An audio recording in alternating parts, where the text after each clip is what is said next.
ഹരേ കൃഷ്ണ. ആരെങ്കിലും ജപം സ്റ്റാർട്ട് ചെയ്തിരിക്കും. ഞാൻ പറഞ്ഞത് കേൾക്കുന്നുണ്ടോ? ഹരേ കൃഷ്ണ.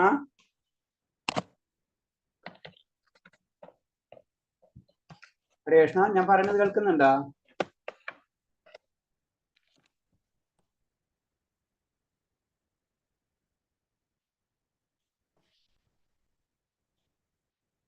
ഹരേ കൃഷ്ണ. ഹരേ കൃഷ്ണ. ഹരേ കൃഷ്ണ ഗുരുജി. മാതാജി കേൾക്കുന്നില്ലേ? ഒന്ന് ജപം സ്റ്റാർട്ട് ചെയ്തിരിക്കും മാതാജി. മാതാജി സ്റ്റാർട്ട് ചെയ്തോളൂ. ഹരേ കൃഷ്ണ കൃഷ്ണ കൃഷ്ണ ഹരേ ഹരേ ഹരേ രാമ ഹരേ രാമ രാമ ഹരേ ഹരേ ഹരേ കൃഷ്ണ കൃഷ്ണ കൃഷ്ണ ഹരേ ഹരേ ഹരേ രാമ രാമ രാമ ഹരേ ഹരേ ഹരേ കൃഷ്ണ കൃഷ്ണ കൃഷ്ണ ഹരേ ഹരേ ഹരേ രാമ രാമ രാമ ഹരേ ഹരേ ഹരേ കൃഷ്ണ കൃഷ്ണ കൃഷ്ണ ഹരേ ഹരേ ഹരേ രാമ രാമ രാമ ഹരേ ഹരേ ഹരേ കൃഷ്ണ കൃഷ്ണ കൃഷ്ണ ഹരേ ഹരേ ഹരേ രാമ രാമ ഹരേ ഹരേ ഹരേ കൃഷ്ണ കൃഷ്ണ കൃഷ്ണ ഹരേ ഹരേ രാമ രാമ ഹരേ കൃഷ്ണ കൃഷ്ണ കൃഷ്ണ ഹരേ ഹരേ ഹരേ രാമ ഹരേ ഹരേ കൃഷ്ണ കൃഷ്ണ കൃഷ്ണ ഹരേ ഹരേ രാമ രാമ ഹരേ ഹരേ കൃഷ്ണ കൃഷ്ണ കൃഷ്ണ ഹരേ ഹരേ രാമ രാമ ഹരേ ഹരേ കൃഷ്ണ കൃഷ്ണ കൃഷ്ണ ഹരേ ഹരേ ഹരേ രാമ രാമ രാമ ഹരേ ഹരേ ഹരേ കൃഷ്ണ കൃഷ്ണ കൃഷ്ണ ഹരേ ഹരേ ഹരേ രാമ രാമ രാമ ഹരേ ഹരേ ഹരേ കൃഷ്ണ കൃഷ്ണ കൃഷ്ണ ഹരേ ഹരേ ഹരേ രാമ രാമ രാമ ഹരേ ഹരേ ഹരേ കൃഷ്ണ കൃഷ്ണ കൃഷ്ണ ഹരേ ഹരേ.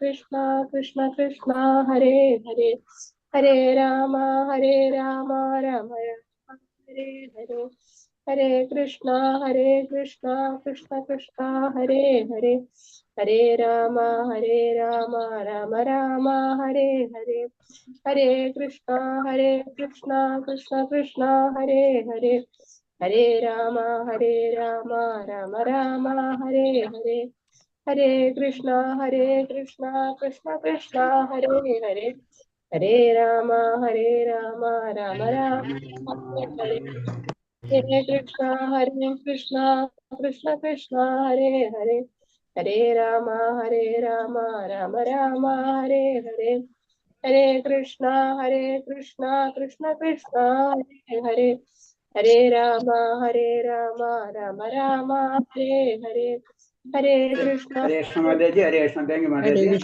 പ്രണാമം പ്രഭുജി. ഹരേ കൃഷ്ണ ഹരേ മാതാജി. കൃഷ്ണ പ്രഭുജി. ഹരേ കൃഷ്ണ മാതാജി. എല്ലാവർക്കും പ്രണാമം. ഹരേ കൃഷ്ണ. ഹരേ കൃഷ്ണ ഹരേ കൃഷ്ണ. ഹരേ കൃഷ്ണ പ്രഭു. ഹരേ കൃഷ്ണ. എല്ലാവർക്കും പ്രണാമം. നമുക്കിന്ന് ക്വസ്റ്റ്യൻ ആൻസർ നിങ്ങൾ നോക്കിയിരുന്നാ? ക്വസ്റ്റ്യൻസ് വിട്ടിട്ടുണ്ടായിരുന്നു. ഇന്നലെ വിട്ടാണ് ഞാൻ. ആദ്യം ഇട്ടതേ നോക്കിയുള്ളൂ. ഇന്ന് ഞാൻ രണ്ടാമത് റിപ്പീറ്റ് ചെയ്താണെന്ന് മാത്രമേ ഉള്ളത്. ഞായറാഴ്ച ഇരുന്നോ? ഓക്കെ, നോക്കില്ല അല്ലേ? ഹരേ കൃഷ്ണ. ഇല്ല. അപ്പൊ ശരി, അപ്പൊ ഞാൻ ഒരു ദിവസം കൊണ്ട് തരാം. നാളെ നോക്കാം നമുക്ക്. ഓക്കെ, ഞാൻ നിങ്ങൾ ഒരു ദിവസം കൊണ്ട് ഇന്നത്തും കൂടെ ടൈം ഉണ്ട്, നാളെയും കൂടി ഉണ്ട്. നാളെ വൈകിട്ടാകുമ്പോഴേക്കും അപ്പൊ 3ഉം 4ഉം കൂടെ ഒന്നിച്ച് നോക്കേണ്ടി വരും നമുക്ക്. അപ്പൊ 4ന്റെ ഞാൻ വിടാം. 3ഉം 4ഉം നിങ്ങളൊന്ന് നോക്കി വെക്കാം ക്വസ്റ്റ്യൻ ആൻസേഴ്സ് ഒക്കെ. അപ്പൊ നാളെ നമുക്ക് ഡിസ്കസ് ചെയ്യാം 3ന്റെയും അതുപോലെ തന്നെ 4ന്റെ. 4 ചിലപ്പോ 4 കഴിയില്ല. 4 കഴിയില്ല.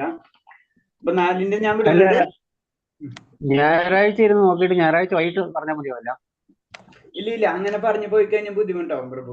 എന്താ വെച്ചാൽ കുറെ പോയി കഴിഞ്ഞാല് നമുക്ക് അതിനോട് ടച്ച് വിട്ടുപോകും. അപ്പൊ ഒരു ദിവസം 2 ദിവസം ഒക്കെ ഓക്കെ. അത് കൂടിക്കഴിഞ്ഞാൽ ബുദ്ധിമുട്ടാവും. അപ്പൊ ഒന്ന് കുറച്ച് ഒരു അരമണിക്കൂർ അല്ലെങ്കിൽ 1 മണിക്കൂർ അതിന് സ്പെയർ ചെയ്യും. ഭഗവാന് വേണ്ടി കുറച്ച് നമ്മൾ സമയം കൊടുക്കുക. ഹരേ കൃഷ്ണ. അപ്പൊ നാളെ നമുക്ക് നോക്കാം. അപ്പൊ ഇന്ന് നോക്കാത്തവര് എന്തായാലും നാളെ അത് നോക്കി വരാം. അപ്പൊ ക്വസ്റ്റ്യൻ ആൻസർ ഒക്കെ എഴുതി വെക്കാം. അപ്പൊ പിന്നെ നമ്മൾ സംസാരിക്കുമ്പോൾ നമുക്ക് പെട്ടെന്ന് മനസ്സിലാവും. അതിനു വേണ്ടിയാണ് എല്ലാവരും എഴുതി കൊണ്ടുവരാം. എഴുതിയിട്ടില്ലെങ്കിൽ അറ്റ്ലീസ്റ്റ് ബുക്കിൽ തന്നെ മാർക്ക് ചെയ്യുക, അല്ലെങ്കിൽ ചെറിയൊരു പേപ്പറിൽ എഴുതി വെക്കാം. ഞാൻ പറഞ്ഞിട്ടുണ്ടായിരുന്നു നിങ്ങളൊരു ബുക്കും പേപ്പറും എഴുതുന്നുണ്ട്, കൃത്യമായിട്ട് എഴുതാൻ വേണ്ടിട്ടാ സമയം ചോദിച്ചു. അത് പിന്നെ നീണ്ടുപോകും പ്രഭു. അത് കാരണം കൊണ്ടാ നമ്മള് നാളെ ഒരു ദിവസം നോക്ക്. ഓക്കെ, എല്ലാവരും പ്രഭു മാത്രമേ എഴുതിയ പോലെ എല്ലാവരും എഴുതണം കേട്ടാ. ഹരേ കൃഷ്ണ. നാളെ എല്ലാവരും ട്രൈ ചെയ്ത് വരാം മാക്സിമം. ഓക്കെ, പിന്നെ നമുക്ക് ഡിസ്കസ് ചെയ്യാം നാളെ. ഇന്നത്തും കൂടെ വിടണം, നാളെ നമുക്ക് ഡിസ്കസ് ചെയ്യണം കേട്ടാ. ഓക്കെ, ഹരേ കൃഷ്ണ. ശരി, നോക്കി ഞാൻ എല്ലാവരും മ്യൂട്ട് ചെയ്യുന്നുണ്ട്. നമുക്ക് പ്രാർത്ഥനയ്ക്ക് കിടക്കാം. ഓം നമോ ഭഗവതേ വാസുദേവായ. ഓം നമോ ഭഗവതേ വാസുദേവായ. ഓം നമോ ഭഗവതേ വാസുദേവായ. ഓം നമോ ഭഗവതേ വാസുദേവായ. നാരായണം നമസ്കൃത്യം നരം ചൈവ നരോത്തമം ദേവീം സരസ്വതിം വ്യാസം തതോ ജയമുദിരയേത് നഷ്ടപ്രായേഷു ഭദ്രേഷു നിത്യം ഭാഗവത സേവയാ ഭാഗവതേ ഉത്തമ ശ്ലോകേ ഭക്തിർഭവതി നഷ്ടകീം മൂകം കരോതി വാചാലം പങ്കും ലംഘയതേ ഗിരി യത്കൃപതമഹം വന്ദേ പരമാനന്ദമാധവം ശ്രീഗുരു ദീനദാരിണം ശ്രീചൈതന്യമീശ്വരം ജ്ഞാനതിമിരാന്തസ്യ ജ്ഞാനാഞ്ജലശലാകയാ ചക്ഷുർമിലിതം യേന തസ്മൈ ശ്രീഗുരുവേ നമഃ. ശ്രീചൈതന്യം മനോഭീഷ്ടം സ്ഥാപിതം യേന ഭൂതലേ സ്വയം രൂപകഥാ മഹ്യം തദാതി സഭാന്തികം വന്ദേഹം ശ്രീഗുരു ശ്രീയുതപദകമലം ശ്രീഗുരും വൈഷ്ണവാംശ ശ്രീരൂപം സാഗരജാതം സഹന രഘുനാഥാനിധം തം സജീവം സാദൈവം സാവധൂതം പരിജനസഹിതം കൃഷ്ണ ചൈതന്യദേവം ശ്രീരാധാ കൃഷ്ണപാദാൻ സഹനലളിതാ ശ്രീവിശാഖാനിം താംശ. ഹേ കൃഷ്ണ കരുണാ സിന്ധോ ദീനബന്ധോ ജഗത്പദേ ഗോപേശ ഗോപികാകാന്ത രാധാകാന്ത നമസ്തുതേ. തപ്തകാഞ്ചന ഗൗരാംഗേ രാധേ വൃന്ദാവനേശ്വരി വൃഷഭാനുസുതേ ദേവി പ്രണമാമി ഹരിപ്രിയേ. വാഞ്ചാകൽപതരൂപേച്ഛ കൃപാ സിന്ധിഭ്യേവ ച പതിനാം പാവനേഭ്യോ വൈഷ്ണവേഭ്യോ നമോ നമഃ. നമോ വിഷ്ണുപാദായ കൃഷ്ണപ്രേഷ്ഠായ ഭൂതലേ ശ്രീമദേ ഭക്തിവേദാന്ത സ്വാമിന്നിധി നാമിനെ. നമസ്തേ സാരസ്വതദേവേ ഗൗരവാണി പ്രചാരിണേ നിർവിശേഷ ശൂന്യവാദി പാശ്ചാത്യദേശധാരിണേ. ജയ ശ്രീകൃഷ്ണ ചൈതന്യ പ്രഭു നിത്യാനന്ദ ശ്രീ അദ്വൈത ഗദാധര ശ്രീവാസാദി ഗൗരഭക്തവൃന്ദ. ഹരേ കൃഷ്ണ കൃഷ്ണ കൃഷ്ണ ഹരേ ഹരേ. ഹരേ രാമ രാമ രാമ ഹരേ ഹരേ. ഹരേ കൃഷ്ണ കൃഷ്ണ കൃഷ്ണ ഹരേ ഹരേ. ഹരേ രാമ രാമ രാമ ഹരേ ഹരേ. ഹരേ കൃഷ്ണ കൃഷ്ണ കൃഷ്ണ ഹരേ ഹരേ. ഹരേ രാമ രാമ രാമ ഹരേ ഹരേ. ഹരേ കൃഷ്ണ. പ്രഭുപാദിക്ക് ജയ, ഗുരുദേവ് കി ജയ, ആനന്ദ കോടി വൈഷ്ണവ ഭക്തർക്ക് ജയ. ഹരേ കൃഷ്ണ. എല്ലാവർക്കും പ്രണാമം. അപ്പൊ ഇന്നൊരു നല്ല ദിവസമായിരുന്നു ഏകാദശി. ഞാൻ പറഞ്ഞിട്ടുണ്ടായിരുന്നു ചെയ്യാൻ പറ്റുന്നവരൊക്കെ വ്രതം എടുക്കുക, അല്ലാത്തവര് അറ്റ്ലീസ്റ്റ് ഭഗവാന്റെ നാമങ്ങൾ ജപിക്കുക, അതുപോലെ തന്നെ ആത്മീയ ഗ്രന്ഥങ്ങൾ വായിക്കുക. ഇന്ന് നമ്മൾ പറയും മാസത്തിൽ 2 ദിവസം നമ്മൾ ആത്മീയ കാര്യങ്ങൾക്ക് വേണ്ടി കൂടുതൽ സമയം നമ്മൾ ഉപയോഗപ്പെടുത്തണം. അതാണ് നമ്മുടെ ഏകാദശി. മാസത്തിൽ 2 ദിവസമാണ് വരാം. അപ്പൊ ഇന്നും ഏകാദശി ആയിരുന്നു. അപ്പൊ ചിലർക്ക് വ്രതം എടുക്കാൻ പറ്റുന്നവർക്ക് വ്രതം എടുക്കാം. അത്ര കർക്കശമായിട്ടുള്ള നിയമങ്ങളൊന്നും ഇല്ലേന്. അതിൽ ധാന്യങ്ങൾ ഒഴിവാക്കാന്നാണ് ബേസിക്. പിന്നെ നമ്മുടെ കപ്പാസിറ്റി അനുസരിച്ച് നമുക്ക് ഫ്രൂട്ട്സ് വേണമെങ്കിൽ മാത്രം കഴിക്കായിരുന്നു. അങ്ങനെ പലതാണ്. അപ്പൊ അടുത്ത പ്രാവശ്യമെങ്കിലും നിങ്ങൾ അതിനുവേണ്ടി എല്ലാവരും ശ്രമിക്കുക. അതേപോലെ ഇന്ന് ഇത് ചെയ്തിട്ടുണ്ടായിരുന്നു, നമ്മള് ശ്ലോക പാരായണം ഉണ്ടായിരുന്നു. കുറച്ചു പേര് അറ്റൻഡ് ചെയ്തിട്ടുണ്ടായിരുന്നു. അപ്പൊ അടുത്തതിൽ നിങ്ങൾ എല്ലാവരും അറ്റൻഡ് ചെയ്യാൻ ശ്രമിക്കുക, എല്ലാവരും. കാരണം അന്നത്തെ ഹരേ കൃഷ്ണ പ്രഭു. ഹരേ കൃഷ്ണ മാതാജി, പറയൂ മാതാജി. ആകെ 4 പേരാ പ്രഭു ഉണ്ടായിരുന്നത്. ഞങ്ങള് 4 പേരും കൂടി ഇരുന്ന് 18 അധ്യായം വായിച്ചു. ഓക്കെ, അതിന് പറഞ്ഞത്, അതിന് ഞാൻ നോട്ടീസ് ചെയ്ത കാരണം ഞാൻ അത് പറഞ്ഞത്. ഇത്രയും ആൾക്കാരുണ്ടായിട്ട് ആരും വന്നില്ല. കുഴപ്പമില്ല മാതാജി, അതാവും മാതാജി. നമ്മളെല്ലാവരും പലരും പല ലെവലിലാണല്ലോ. നമ്മൾ ഒറ്റയടിക്ക് ഭഗവാൻ നമുക്ക് ലഭിക്കില്ല. അത് കുഴപ്പമുള്ളതൊന്നല്ല. കാരണം ക്ലാസ്സിൽ തന്നെ ഇത്ര ഇൻട്രസ്റ്റ് വരുന്നില്ല എല്ലാവർക്കും. അത് പതുക്കെ ആവും. നമ്മളെ ആഗ്രഹം പതുക്കെ ആവും. എല്ലാവരും വരും. വായിക്കാനായിട്ടും അപ്പൊ പ്രാക്ടീസ് ആവൂലോ. അല്ല അതെ. ഹരേകൃഷ്ണ ആ പണിക്കൊക്കെ പോന്നു അതിന് വരുമ്പോ ഒരു അതാണ് എഴുതി പറഞ്ഞത്. പലർക്കും പല കാര്യങ്ങളും ഉണ്ടാവും. നമ്മള് പല ലെവലായിരിക്കും. അത് നമ്മൾ ചിന്തിക്കേണ്ട. ചെയ്യാൻ പറ്റുന്നവര് അവോയ്ഡ് ചെയ്യരുതെന്ന് മാത്രം. ഇല്ല ഇല്ല ഞങ്ങള് മുഴുവൻ ചൊല്ലിയ ഞങ്ങള് 4 പേരും കൂടി കംപ്ലീറ്റ് ചെയ്തു. അല്ല, മാതാജിയുടെ കാര്യമല്ല ഞാൻ പറഞ്ഞത്. ബാക്കിയുള്ളവര് ആ ടൈമിൽ ഫ്രീ ആണെങ്കിൽ ആ സമയത്ത് നമ്മൾ ഭഗവാന്റെ കാര്യങ്ങൾ ചെയ്യണം. ഇപ്പൊ 2 മണി എന്നുള്ളത് വേണമെങ്കിൽ നമുക്ക് വൈകിട്ടാക്കാം, അല്ലെങ്കിൽ കാലത്താക്കാം, പലൊരു സമയം. അത് അടുത്ത പ്രാവശ്യം നമുക്ക് ഒന്നും കൂടെ ആലോചിച്ചിട്ട് ചെയ്യാം. കാരണം ഇപ്പൊ പ്രഭു പറഞ്ഞ പോലെ പലർക്കും ജോബും കാര്യങ്ങളൊക്കെ ഉള്ളവരുണ്ടാവാം. അത് ശരിയാണ്, അത് ശരി. അപ്പൊ എല്ലാവരും പ്രത്യേകിച്ച് പ്രഭുക്കന്മാർക്ക് കൂടുതൽ പ്രോബ്ലം ഉള്ളതാണ്. കാരണം നമുക്ക് ഉള്ളവരും ജോലിക്ക് പോകുന്ന സമയങ്ങളായിരിക്കും. ആ സമയത്ത് ചെയ്യാൻ പറ്റണമെന്നില്ല. അപ്പൊ നമ്മൾ അതിനും കൂടെ ഉള്ള ടൈമും കൂടെ നോക്കിയിട്ട് ഒന്നിനെ കാലത്താ വൈകിട്ടാ അങ്ങനെ ചെയ്ത്, അല്ലെങ്കിൽ പ്രഭു അങ്ങനെ നമ്മളൊന്ന് പ്ലാൻ ചെയ്യണം. അപ്പൊ പറഞ്ഞു വന്നത് ഇത്രേ ഉള്ളൂ. കാരണം എല്ലാവരും അത് ഈ ദിവസം കുറച്ച് നമ്മള് ഭഗവാന്റെ കാര്യം അപ്പൊ നമ്മൾ പാരായണം ചെയ്യാന്ന് പറഞ്ഞപ്പോ അറിയാണ്ട് നമ്മൾ ഭഗവാന്റെ കാര്യങ്ങളിലേക്ക് ഇൻവോൾവ് ചെയ്യാണ്. അതിനന്ന് കുറച്ച് കമ്പൽസറി പോലെ പറയുന്നത്. അന്ന് നമ്മളെല്ലാവരും പിന്നെന്താണ് നമ്മൾ വായിക്കുന്ന ശ്ലോകങ്ങൾ നമുക്ക് ക്ലിയർ ആവും. ഒരു പ്രാവശ്യമെങ്കിലും നമ്മൾ ഗീത വായിക്കും. അപ്പൊ എല്ലാവരും അടുത്ത പ്രാവശ്യം ഞാൻ എല്ലാവരും നോട്ട് ചെയ്യും. അപ്പൊ എല്ലാവരും മാക്സിമം എല്ലാവരും വരാം. അടുത്ത ഇനി ഒരു 5 ദിവസം ഉണ്ട്. 5 ദിവസം കഴിഞ്ഞാലും വരാം. അപ്പൊ എല്ലാവരും ഗ്രൂപ്പിൽ പേരിടാ. നമ്മളെ ഏതൊരു ടൈം വേണമെന്ന് വെച്ച് കഴിഞ്ഞാലും അത് വേണമെങ്കിൽ ഇന്റിമേറ്റ് ചെയ്യാം. അപ്പൊ നമുക്ക് കൂടുതൽ എല്ലാവർക്കും കൂടെ സൗകര്യമുള്ള ഒരു ടൈം നമുക്ക് സെറ്റ് ചെയ്യാൻ പറ്റും. അങ്ങനെ നമുക്ക് പ്ലാൻ ചെയ്യാം. അപ്പൊ കൂടുതൽ പേർക്ക് ഇപ്പൊ കാലത്താണ് പറ്റുന്ന വെച്ചാൽ കാലത്ത് ചെയ്യാം, അല്ലെ വൈകിട്ടാണ് പറ്റുന്ന വെച്ചാൽ വൈകിട്ട് ചെയ്യാം, ഉച്ചയ്ക്കാണ് പറ്റുന്ന വെച്ചാൽ ഉച്ചയ്ക്ക് ചെയ്യാം. നമ്മൾ ഉദ്ദേശം വെച്ചാൽ എല്ലാവരെ കൊണ്ടും ഒരു 5-10 ശ്ലോകെങ്കിലും വായിപ്പിക്കുക എന്നുള്ള ഒരു ഉദ്ദേശം. അപ്പൊ നമുക്ക് മുഴുവൻ ശ്ലോകം അത്ര ക്ലിയർ ആയില്ലെങ്കിലും കുഴപ്പമില്ല. നമ്മൾ കൊണ്ട് അതിന് 10 ശ്ലോകം 5 ശ്ലോകം എത്ര ആണെങ്കിലും വായിക്കാം നമുക്ക്. അപ്പൊ അത് അടുത്ത പ്രാവശ്യം നിങ്ങൾ എല്ലാവരും ശ്രമിക്കുക, ശ്ലോകങ്ങൾ വായിക്കാൻ ശ്രമിക്കുക. ഹരേ കൃഷ്ണ. അപ്പൊ എന്താണ് ആ ദിവസം നമ്മൾ ഭഗവാന്റെ കാര്യത്തിലേക്ക് അറിയാണ്ട് നമ്മൾ മാറ്റിവെക്കണം. അതിന് നമുക്ക് ഒറ്റയടിക്കല്ല, അങ്ങനെ 24 മണിക്കൂർ എന്നാണ് പറയുന്നത്. ഭഗവാന്റെ കാര്യങ്ങൾക്ക് മാറ്റിവെക്കണം എന്നാ പറയുന്നത്. അത് നമുക്ക് പ്രാക്ടിക്കൽ ആവില്ല. അതൊക്കെ നമ്മളെ ലൈഫ് അങ്ങനെയാണ്. അപ്പൊ പതുക്കെ പതുക്കെ നമ്മൾ ചെയ്ത് പോവാം. ഓക്കെ. അപ്പൊ അടുത്ത പ്രാവശ്യം എല്ലാവരും ശ്രമിക്കാം. ഹരേ കൃഷ്ണ. ഹരേ കൃഷ്ണ. ജോലി ചെയ്യുന്നത് എനിക്ക് ഇതിൽ പങ്കെടുക്കാൻ പറ്റില്ല. വലിയ ആഗ്രഹം ഉണ്ടായിരുന്നു. അതിന് പറഞ്ഞത്. അപ്പൊ നമുക്ക് അപ്പൊ അടുത്ത പ്രാവശ്യം നമുക്ക് എന്ത് ചെയ്യാം, അന്ന് ക്ലാസ് അവോയ്ഡ് ചെയ്തിട്ട് 7 മണി തൊട്ട് നമുക്ക് 9 മണി വരെ 2-2.5 മണിക്കൂറോളാണ് പാരായണത്തിന് പിടിക്കുക. അപ്പൊ 7 മണി തൊട്ട് 9:30 വരെ നമുക്ക് പാരായണത്തിന് വെക്കാം ഒരു ദിവസം. അപ്പൊ എന്താണ് അപ്പൊ കൂടുതൽ പേർക്ക് അറ്റൻഡ് ചെയ്യാൻ പറ്റുന്നുണ്ട് വൈകിട്ടാകുമ്പോ. ഹരേ കൃഷ്ണ പ്രഭുജി.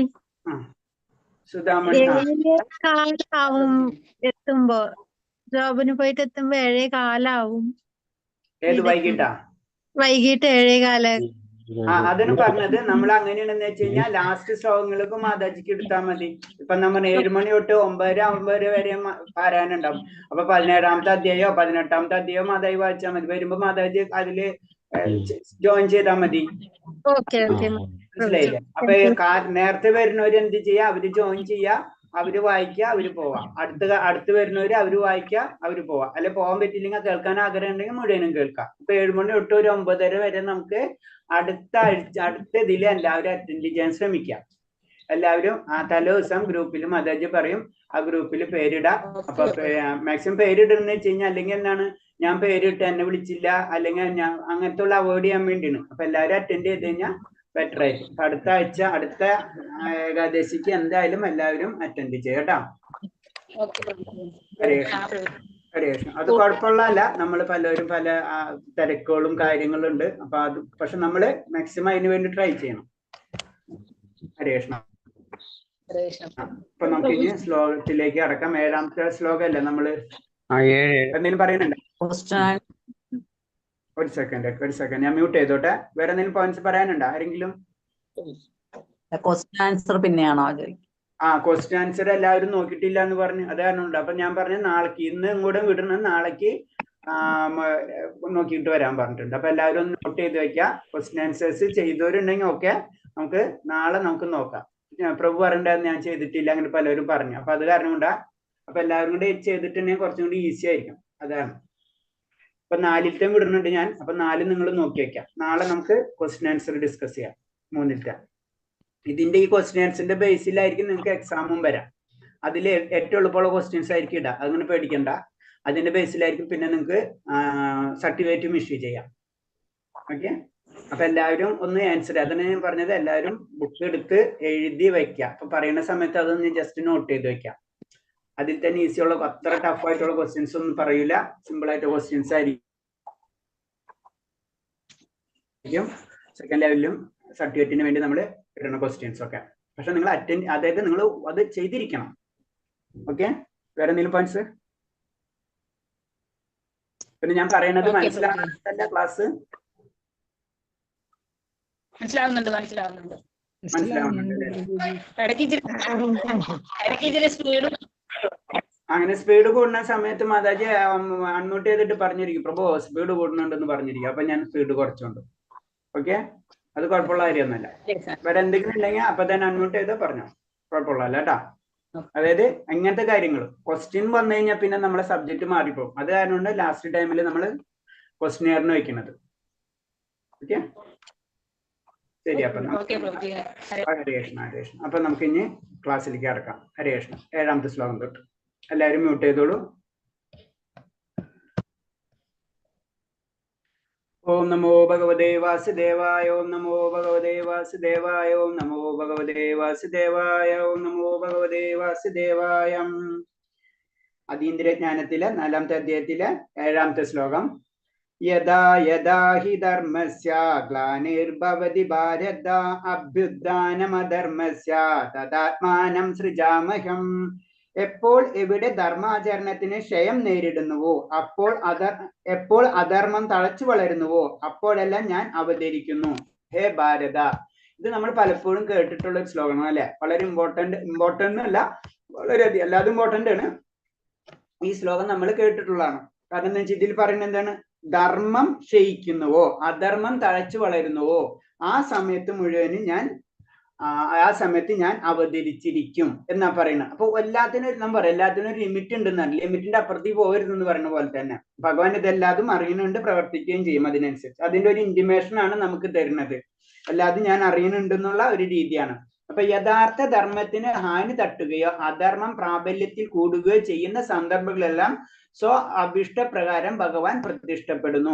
അപ്പൊ അതെന്താണ് അധർമ്മം? അതായത് എല്ലാ സിസ്റ്റം ഫെയിലിയർ ആവുന്ന രീതിയിൽ അധർമ്മം വളരുന്നു. ഇപ്പൊ രാവണന്റെ കഥയായാലും നമുക്കറിയാം, അതേപോലെ തന്നെ കംസന്റെ കഥ അറിയാം. അങ്ങനെ ഏത് രീതിയിൽ ഈവൻ നമ്മളെ ബുദ്ധൻ അവതരിക്കുന്നു, ബുദ്ധന്റെ അവതാരത്തിന് ഒരു ലക്ഷ്യമുണ്ട്. അതിന് ശങ്കരാചാര്യർ അവതരിക്കുന്നുണ്ട്, അതിനൊരു ലക്ഷ്യമുണ്ട്. നമ്മൾ അവതാരം എന്ന് പറയുമ്പോൾ എല്ലാത്തിനും ഒരു ലക്ഷ്യങ്ങളുണ്ട്. ആ ലക്ഷ്യങ്ങൾ പൂർത്തീകരിച്ച് അവർ പോകും. ചില സമയത്ത് ലീലാവതാരങ്ങളായിരിക്കും, ചില സമയത്ത് ഞാൻ പറഞ്ഞു ഗുണാവതാരങ്ങളായിരിക്കും. അങ്ങനെ പലതരം അവതാരങ്ങൾ വരുന്നു. ചില സമയത്ത് ഭഗവാൻ തന്നെ സ്വയം അവതരിക്കും. അതാണ് പറഞ്ഞത്. അപ്പൊ അങ്ങനെ അധർമ്മം വരുന്ന സമയത്ത് ഭഗവാൻ അവതരിച്ചിരിക്കും. വേദോക്ത ആചാരങ്ങൾ ശരിക്കും അനുഷ്ഠിക്കാതെ വരുമ്പോൾ മനുഷ്യർ അധർമ്മികളായി മാറും. അപ്പൊ നമുക്ക് വേദങ്ങളിൽ പറഞ്ഞിട്ടുള്ള കാര്യങ്ങൾ കറക്റ്റ് ആയിട്ട് നമ്മൾ ഫോളോ ചെയ്ത് പോയിരിക്കണം. അപ്പൊ അതിന് അങ്ങനെ ചെയ്തു വരാണ്ട് വരുമ്പോഴാണ് നമുക്ക് തെറ്റുപറ്റുകൾ വരുന്നത്. അത് നമ്മൾ കറക്റ്റായിട്ട് ഫോളോ ചെയ്യണം. വേദങ്ങളിൽ ബ്രഹ്മാവ് ഹൃദയത്തിൽ വേദങ്ങൾ എന്ന് പറഞ്ഞത് ഭഗവാൻ ബ്രഹ്മാവിന്റെ ഹൃദയത്തിൽ ഉപദേശിച്ചതാണ്. അപ്പൊ എവിടെ നിന്നാണ് വേദങ്ങൾ വന്നത്? ഭഗവാനിൽ നിന്ന്. അതുകൊണ്ട് ധർമ്മ പ്രമാണങ്ങൾ ഭഗവത് ആജ്ഞകളാണെന്ന് വരുന്നു. അപ്പൊ എന്താണ്? എല്ലാ പ്രമാണങ്ങളും, ആത്മീയ പ്രമാണങ്ങൾ എല്ലാതും ഭഗവാന്റെ ആജ്ഞയാണ്. അത് നമ്മൾ അനുസരിക്കണം.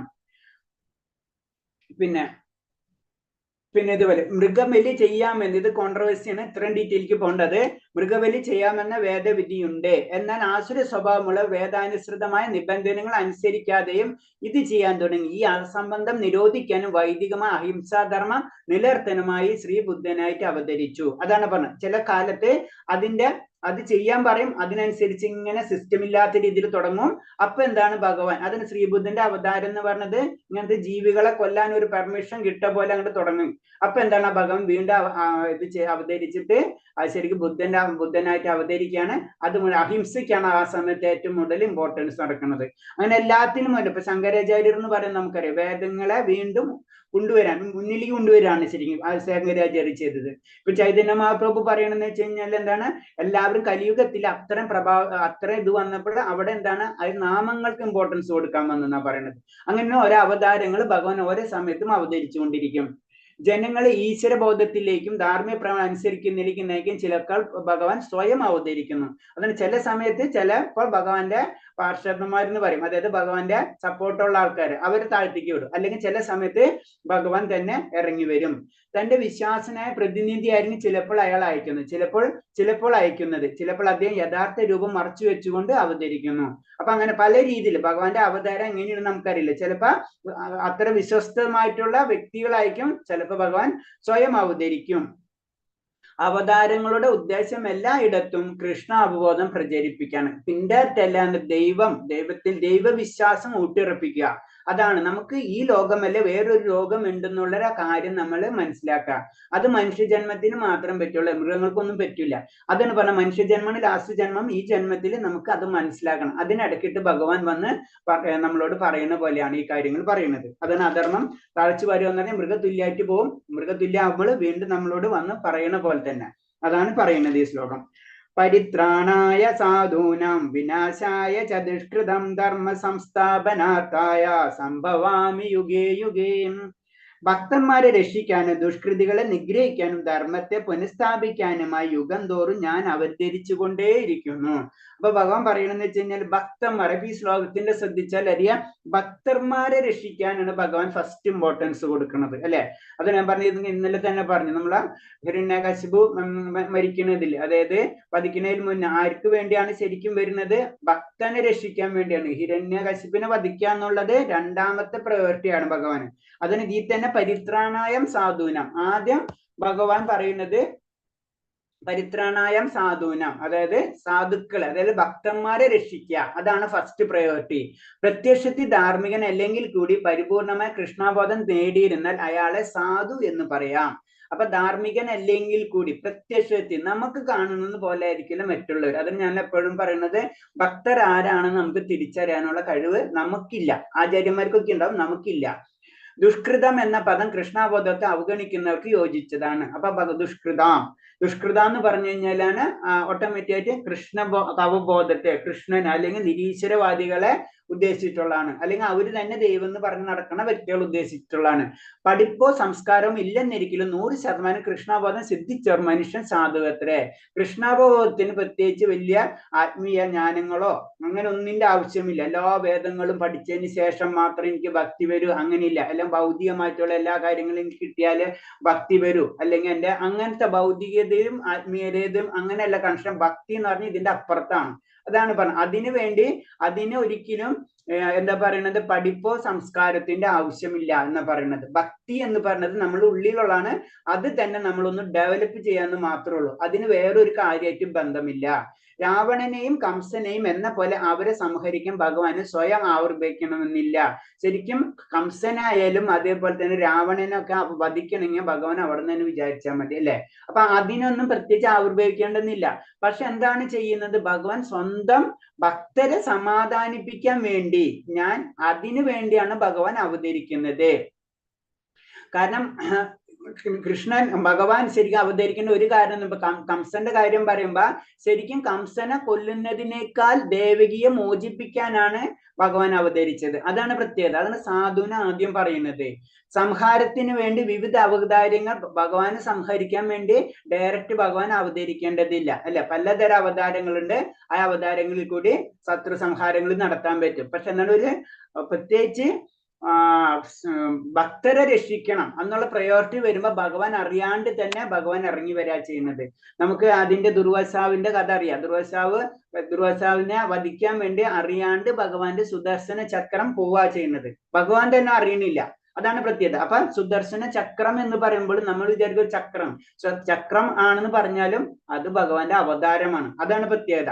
ആ അവതാരം സുദർശന ചക്രമാണ്. അപ്പൊ ആ അവതാരം എന്താണ്? ആ ദുഷ്ടൻ നമ്മളെ ആരെ വധിക്കുന്ന സമയത്ത്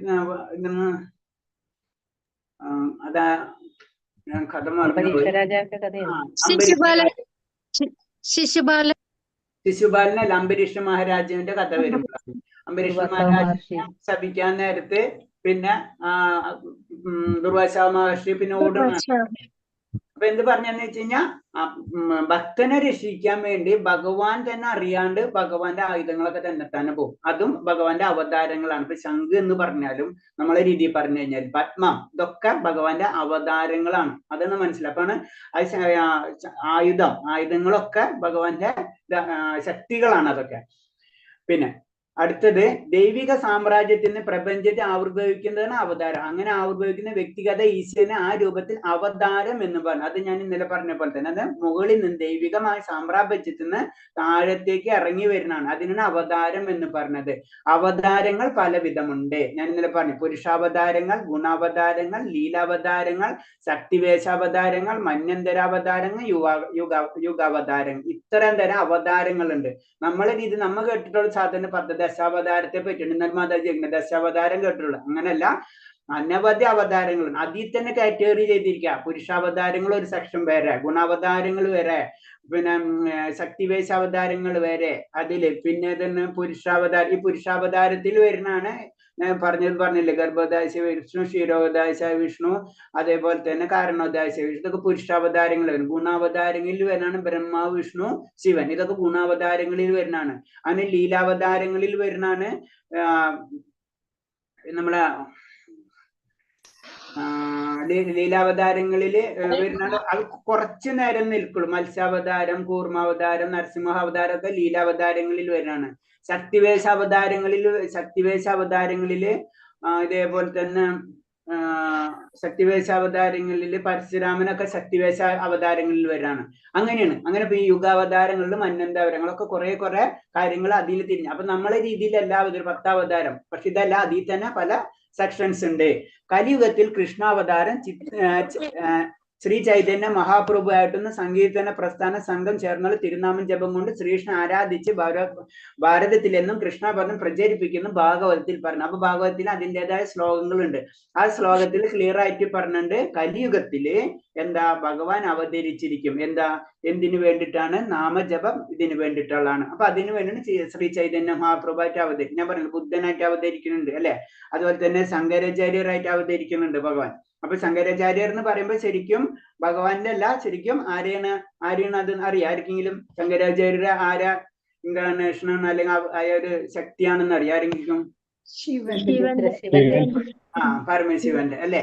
അപ്പൊ അങ്ങനെയാണ്. അപ്പൊ അതാണ് നമ്മളത് മനസ്സിലാക്കേണ്ടത്. ഓരോ സമയത്തും ഓരോ യുഗത്തിൽ ഇങ്ങനെ അവതരിച്ചു കൊണ്ടിരിക്കുന്നുണ്ട്.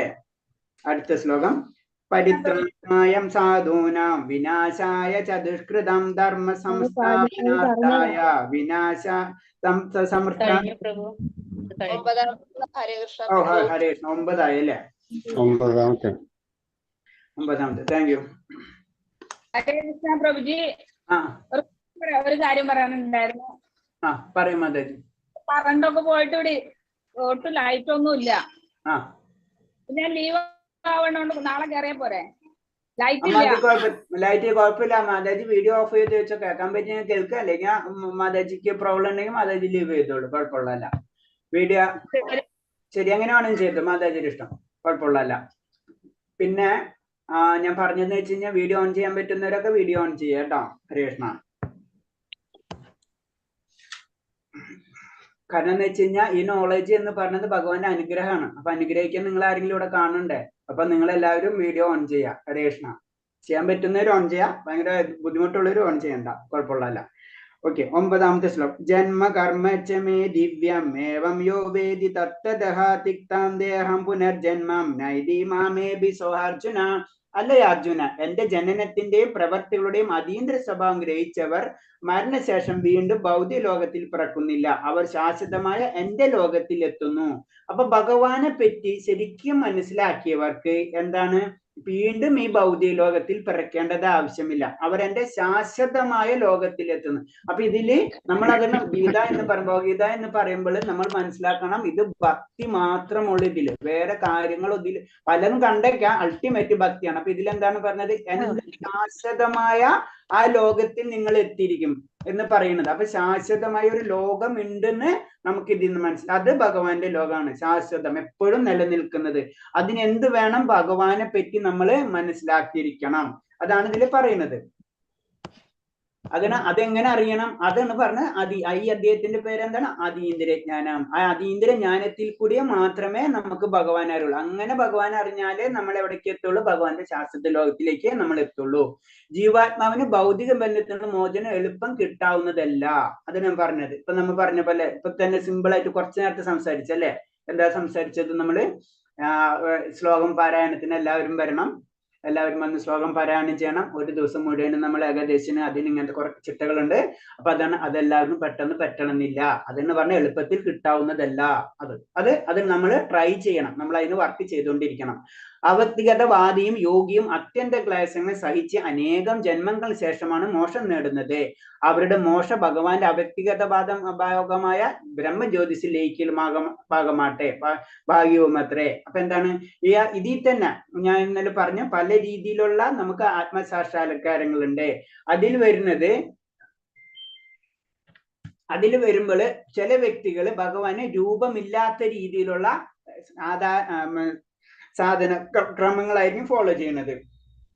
ചിലരും ഭഗവാനെ യോഗികളുണ്ട്, പല രീതിയിൽ യോഗ അഭ്യസിക്കുന്നവരും, അങ്ങനെ പല രീതിയിലുള്ള അവരതിലടക്കം ചിലപ്പോൾ അനേകം ജന്മങ്ങൾക്ക് ശേഷമാണ് ആ മോക്ഷ അവസ്ഥ, അതായത് എന്താണ്, ആ ബ്രഹ്മജ്യോതിസ് ഭഗവാന്റെ പ്രകാശം അവിടം വരെ എത്തുള്ളൂ എന്നാ പറയുന്നത്. അപ്പൊ നമ്മൾ ചിന്തിക്കുക, നമുക്ക് ഈ ആത്മസാക്ഷാത്കാരം, ഭഗവത് സാക്ഷാത്കാരം, ഭക്തി, ഇതൊക്കെ എന്ന് പറയുന്നത് പെട്ടെന്ന് നമ്മൾ ഉദ്ദേശിച്ച പോലെ, നമ്മൾ ഒരു ബട്ടൺ ഇട്ട പോലെ നമുക്ക് ഭക്തി ലഭിക്കില്ല. ഭൗതിക പാണ്ഡിത്യം നേടിയവർക്കും സാമാന്യ തത്വചിന്തകർക്കും ഗ്രഹിക്കാനുള്ളതല്ല ഈ സത്യം. അതാണ് ഭൗതികമായിട്ടുള്ള വെച്ചിട്ട് നമ്മൾ ഭക്തിനെ നമുക്ക് മെഷർ ചെയ്യാൻ പറ്റില്ല. അത് തത്വചിന്തകർ അല്ലെ, വളരെ ചിന്തിച്ചിട്ട് വളരെയധികം ഒരെണ്ണം അതെങ്ങനെ വന്ന് ഇതെന്താണ് അങ്ങനെ ചിന്തിച്ചു കഴിഞ്ഞാൽ അത് ഉള്ളി തൊലി ഇരിക്കണ പോലെ ഒന്നില്ലാത്തൊരവസ്ഥയിലേക്ക് എത്തും നമ്മൾ. അതാണ് ഗ്രഹിക്കാവുന്നതല്ല ഈ സത്യം. പരമദിവ്യോത്തമ പുരുഷനായ ഭഗവാനെ അറിയാവുന്നത് കൊണ്ട് മാത്രം ജനന മരണത്തിൽ നിന്നും തികച്ചും മുക്തനാവാം. ഈ പൂർണ്ണത നേടാൻ മറ്റൊരു വഴിയുമില്ല. അപ്പൊ എന്താണ്, നമ്മൾ അറിയേണ്ടത് ഭഗവാനെയാണ്. അപ്പൊ അതിനു വേണ്ടി കാര്യങ്ങളൊക്കെ നമ്മൾ ചെയ്യാം. തേൻകുപ്പിയുടെ പുറം നക്കുന്നത് പോലെ ഭഗവത്ഗീതയെ ഭൗതിക പാണ്ഡിത്യം കൊണ്ട് വ്യാഖ്യാനിക്കുന്നത് മോചനം ലഭ്യമല്ല. അത്തരക്കാർക്ക് ഈ ലോകത്തിൽ പ്രാധാന്യമേറിയ സ്ഥാനങ്ങൾ ലഭിച്ചേക്കാം, എങ്കിലും അവർ ഭക്തിക്ക് അർഹണമാകുന്നില്ല. അപ്പൊ എന്താണ്, ഇതിലെ കുറെ ശ്ലോകങ്ങളൊക്കെ കാണാപ്പാടം പഠിച്ച് കുറെ കാര്യങ്ങളൊക്കെ നമ്മൾ അത് രീതിയിലൊക്കെ പറഞ്ഞ് അങ്ങനൊക്കെ നടന്നിട്ട് അതുകൊണ്ട് കാര്യമില്ല. അതുകൊണ്ട് ചിലപ്പോൾ കുറച്ച് അവർക്ക് എന്താണ് ഈ ലോകത്തിൽ ചില സ്ഥാനമാനങ്ങളൊക്കെ ലഭിച്ചായിരിക്കാം. പക്ഷെ അൾട്ടിമേറ്റ് മുക്തി കിട്ടണമെങ്കിൽ അല്ലെങ്കിൽ ഭക്തി കിട്ടണമെങ്കിൽ ഭഗവാനെ അറിഞ്ഞേ തീരൂ. അതാണ് ഈ പറയുന്നത്. അടുത്ത ശ്ലോകം. വീതരാഗഭയ ക്രോധ മന്മയേ മാമുപാശ്രിത ബഹോ ജ്ഞാന തപസ ഭൂതമത്ഭാവമാഗതാം. അതിൽ പറഞ്ഞത്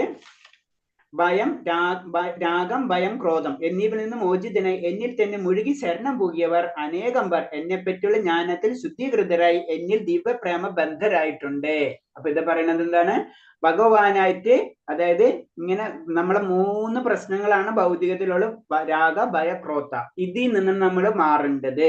അങ്ങനെ മാറിയിട്ടുള്ളവർക്ക് തീർച്ചയായിട്ടും എന്റെ ലോകത്തിലേക്ക് എന്നോടുള്ള ദിവ്യപ്രേമം വന്നിട്ടുണ്ട് എന്നാണ് ഭഗവാൻ പറയുന്നത്. അപ്പൊ ഭൗതികതയിൽ മുഴുകി പോകുന്നത് കൊണ്ട് പരമോന്നതയിൽ എങ്ങനെ ഒരു വ്യക്തിയാകുമെന്ന് മനസ്സിലാക്കാൻ സാധിക്കും. പരമോന്നതമായത് എങ്ങനെ ഒരു വ്യക്തിയാകുമെന്ന് മനസ്സിലാക്കാൻ സാധ്യമല്ല. നമ്മുടെ ഭൗതിക ലോകത്തിലുള്ളപ്പോൾ ഭൗതികമായിട്ടുള്ള ചിന്തിക്കുമ്പോൾ ഭഗവാന്റെ ആ അസ്തിത്വം അല്ലെ ശക്തി നമുക്ക് പെട്ടെന്ന് മനസ്സിലാക്കാൻ കഴിയില്ല. നമ്മളെല്ലാതും ഭൗതികത വെച്ചിട്ടാണ് നമ്മൾ മെഷർ ചെയ്യുന്നത്. അതാണ് പ്രോബ്ലം. ഭഗവാന്റെ രൂപത്തെ കേൾക്കുമ്പോഴും സാധാരണ ജനങ്ങൾക്ക് ശരീരത്തെ കുറിച്ച് ഇതേ ധാരണ ഉണ്ടാവുന്നതാണ്. അപ്പൊ സാധാരണ രീതി നമ്മൾ എന്താണ് ചിന്തിക്കുക, ഭഗവാനെ ഇറക്കുമ്പോൾ നമ്മളെ പോലുള്ള ശരീരമുള്ളതാണെന്ന് ചിന്തിക്കും അല്ലെ. പക്ഷെ അങ്ങനെയല്ല, ഭഗവാന്റെ ശരീരം ഉണ്ട്. പക്ഷെ ആ ശരീരം എന്ന് പറഞ്ഞത് നമ്മളെ പോലുള്ള ശരീരമല്ല, അത് അതീന്ദ്രിയമായിട്ടുള്ള ലെവലാണ്. ഭൗതികവാദികളായ പരമസത്യത്തെ നിരാകാരം എന്ന് കരുതുന്നു. അപ്പൊ നമ്മൾ എന്താണ്, നമുക്കത് പെട്ടെന്ന് മനസ്സിലാക്കാൻ പറ്റാത്ത കാരണം കൊണ്ടാണ് ഭഗവാനെ ആകാരം ഇല്ലാത്തതെന്ന് നമ്മൾ കരുതുന്നത് ഭൗതിക. കാരണം നമ്മൾ ആ കൺസെപ്റ്റ് വെച്ച് ചിന്തിക്കുമ്പോൾ എല്ലാ കാര്യങ്ങളും കൺട്രോൾ ചെയ്യുന്നൊക്കെ പറയുമ്പോൾ നമുക്ക് ഒരു വ്യക്തിക്ക് ഇത് ചെയ്യാൻ പറ്റുമോ? സാധാരണ ഒരു വ്യക്തിക്ക് ഇതൊക്കെ എല്ലാം കാര്യങ്ങൾ ചെയ്യാൻ പറ്റുമോ? അപ്പൊ അത് കാരണം കൊണ്ട് നമുക്ക് ഭഗവാന് രൂപമില്ലാത്ത രീതിയിൽ നമ്മൾ അത് നമ്മളെന്നല്ല പല സമ്പ്രദായങ്ങളും പല രീതിയിലായിരിക്കും. അതാണ് ഇപ്പൊ പല മതങ്ങളായാലും നമുക്കറിയാം, പല മതങ്ങളിലും പല വിശ്വാസങ്ങളാണ്. അപ്പൊ ആ വിശ്വാസങ്ങളൊക്കെ പല രീതിയിൽ വരുന്നതിന്റെ കാരണമാണ് പറയുന്നത്. ചിലർക്ക് ബ്രഹ്മപദത്തിൽ ലയിക്കാൻ ആഗ്രഹം, ചിലരാകട്ടെ ആത്മീയ ഊഹാഭോഗങ്ങളിലും. അപ്പൊ ഓരോരുത്തർക്കും ഓരോ രീതിയായിരിക്കും ആഗ്രഹിക്കുക. ചിലർക്ക് എന്ന് പറഞ്ഞു കഴിഞ്ഞാൽ ബ്രഹ്മത്തിൽ ലയിക്കാനായിരിക്കും ആഗ്രഹം. ചിലവർക്ക് എന്താണ് ഊഹാഭോഗങ്ങൾ നടത്തിയിട്ട് എന്താണ് കാര്യം കാരണം എന്നൊക്കെ അവരിങ്ങനെ ചിന്തിച്ചുകൊണ്ടിരിക്കും. അവന് റിസൾട്ട് കിട്ടണമെന്നില്ല. ഞാൻ പറഞ്ഞില്ല, ഉള്ളി തൊലി പൊളിക്കുന്ന പോലെ ഇങ്ങനെ പൊളിച്ചുകൊണ്ടിരിക്കും. ലാസ്റ്റ് ചിലപ്പോൾ അവർക്ക് മനസ്സിലാവും, മനസ്സിലായി കഴിഞ്ഞാൽ അടുത്ത സ്റ്റെപ്പിലേക്ക് അവര് കയറും. വെറുപ്പ് വന്ന് നിരാശ മൂലം ഒന്നിനെയും വിശ്വസിക്കാതാവുന്നു. ഈ പറഞ്ഞ കൂട്ടരാണ് ലഹരി. അപ്പൊ ഇങ്ങനെ ചിലവരെന്ന് പറഞ്ഞ് ഇങ്ങനെ പോയി ലാസ്റ്റ് ഒന്നും കിട്ടാണ്ട അവസ്ഥ എത്തുമ്പോ വീണ്ടും ഭൗതികതയിലേക്ക് വീണ് അത് വേറെ തലത്തിലേക്കൊക്കെ അങ്ങോട്ട് പോകും. അതാണ് അത് നമ്മൾ ഭക്തി മാർഗം, ഭക്തിയിലേക്ക് തന്നെ കടക്കണം എന്ന് പറയുന്നത്. അധ്യാത്മ ഗുരുവിന്റെ ഉപദേശപ്രകാരം ഭഗവാൻ പൂർണ്ണമായ അഭയം പ്രാപിക്കുകയും ഒരു ഭക്തന് വേണ്ടുന്ന ജീവിത പ്രമാണങ്ങൾ ചര്യകളും അംഗീകരിക്കുകയും വേണം. നമ്മൾ ചെയ്യേണ്ടത് ഒരു ഭക്തനാവാൻ, ഒരു ആത്മീയത വാദിയാവാൻ നമുക്ക് ആഗ്രഹമുണ്ടെങ്കിൽ എപ്പോഴും പറയുന്ന പോലെ തന്നെ ഒരു സമ്പ്രദായ പരമ്പരയിൽ നിന്നുള്ള ഒരു ആചരിക്കുന്ന വ്യക്തി, ശാസ്ത്രത്തിൽ നോളജ് ഉണ്ടായിരിക്കണം, ആ ശാസ്ത്രങ്ങൾ ആചരിക്കുന്ന വ്യക്തിയായിരിക്കണം, ഭഗവാനിൽ അടിയുറച്ച വിശ്വാസമുള്ള വ്യക്തിയായിരിക്കണം. ഇങ്ങനത്തെ 3 കാര്യങ്ങൾ മിനിമം ചെയ്തിട്ടുള്ള വ്യക്തിയായിരിക്കണം. ആ വ്യക്തിനെയാണ് നമ്മൾ എന്താണ് ആത്മീയ ഗുരുവായിട്ട് സ്വീകരിക്കേണ്ടത്. ആ ഗുരുവിന്റെ പിന്നെന്താണ് സ്വീകരിച്ചു കഴിഞ്ഞാൽ ആ ഗുരുവിന്റെ നിർദ്ദേശം അനുസരിച്ച് നമ്മൾ എന്നാലേ നമ്മൾക്ക് ഉയർച്ച ഉണ്ടാവുള്ളൂ. അടുത്ത ശ്ലോകം. യഥാമാം പ്രപദ്യന്തെ ഭജാമ്യഹം മമ വർത്താനുവർത്തന്തെ മനുഷ്യ പാർത്ഥ സർവശ. എന്നിൽ ശരണം പ്രാപിക്കുന്നതനുസരിച്ച് ഏവർക്കും ഞാൻ തക്കതായ പ്രതിഫലം നൽകും. അല്ലയോ കുന്തിപുത്ര, എല്ലാവരും എല്ലാ വിധത്തിലും എന്റെ മാർഗത്തെ പിന്തുടരുന്നു. അതാണ് നമ്മ ഭഗവാനിലേക്ക് എങ്ങനെ അടുക്കണത്. നമുക്ക് സമയമില്ല, ഭഗവാനും സമയമില്ല. നമുക്ക് സമയമുണ്ടോ, ഭഗവാനും സമയമുണ്ട്. വളരെ സിമ്പിൾ ആണ്.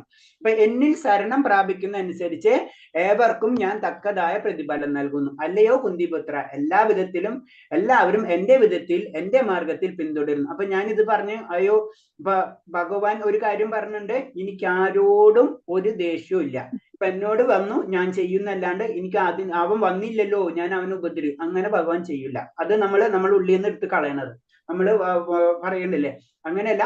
എന്റെ എടുത്തു വരുന്നോട്, ഭക്തനോട് എനിക്ക് അതിയാ വാത്സല്യം ഉണ്ടായിരിക്കും. പക്ഷെ അതിന്റെ അർത്ഥം മറ്റുള്ളവരോട് വാത്സല്യം ഇല്ല എന്നല്ല. അതാണ് നമ്മൾ മനസ്സിലായി. എല്ലാതും ഭഗവാന്റെ സൃഷ്ടിയാണ്.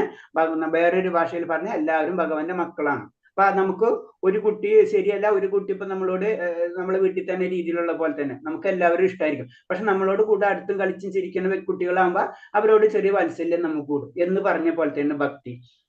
പിന്നെ അടുത്തില് കൃഷ്ണനെ സമഗ്രമായി സാക്ഷാത്കരിക്കുന്നതിന് തികഞ്ഞ ഭക്തന്മാർ മാത്രമാണ്. ഏവരുടെയും സാക്ഷാത്കാര ലക്ഷ്യം കൃഷ്ണനാണ്. അപ്പൊ ഭക്തനും മറ്റുള്ളവരും തമ്മിൽ കമ്പാരിസൺ ആണ് പറഞ്ഞത്. എല്ലാവരും ലക്ഷ്യം കൃഷ്ണനാണ്. പക്ഷെ എന്താണ്, ഭക്തന്മാർക്കാണ് അത് എളുപ്പത്തിൽ സാധിക്കാൻ കഴിയുക. ഒരു ഭക്തൻ കൃഷ്ണനെ ശ്രേഷ്ഠനായ പ്രഭുവായും മറ്റൊരാൾ ആത്മസുഹൃത്തായും വേറൊരാൾ പുത്രൻ എന്ന നിലയും ഇനി ഒരാൾ കാമുകനായും കരുതി സ്നേഹിച്ചേക്കാം.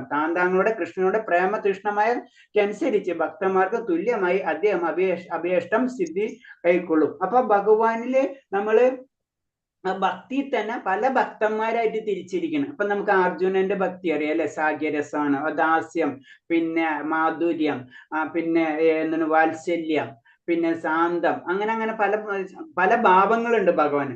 അപ്പൊ ഒരാള് ഭഗവാനെ ദാസ്യം ലെവലിലാണ്. ഭഗവാൻ പറഞ്ഞ ആജ്ഞയ്ക്ക് റെഡിയാണ്, ഹനുമാൻ സ്വാമിനെ പോലെ ആജ്ഞയ്ക്ക് റെഡിയായിട്ട് നിൽക്കുന്ന രീതിയിൽ അതിലാഗ്രഹം സന്തോഷം കിട്ടും. ഹനുമാൻ സ്വാമിയുടെ കഥ അറിയാം അല്ലെ.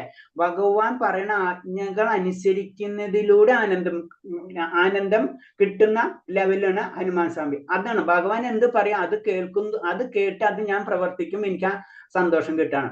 അതാണ് ദാസ്യരസം എന്ന് പറയുന്നത്. അപ്പൊ ആ ലെവൽ, അപ്പൊ എങ്ങനെയാണോ ഭഗവാനിലായിട്ട് നമ്മൾ കണക്ട് ചെയ്യുന്നത് അതിനനുസരിച്ചുള്ളത് നമുക്ക് കിട്ടും.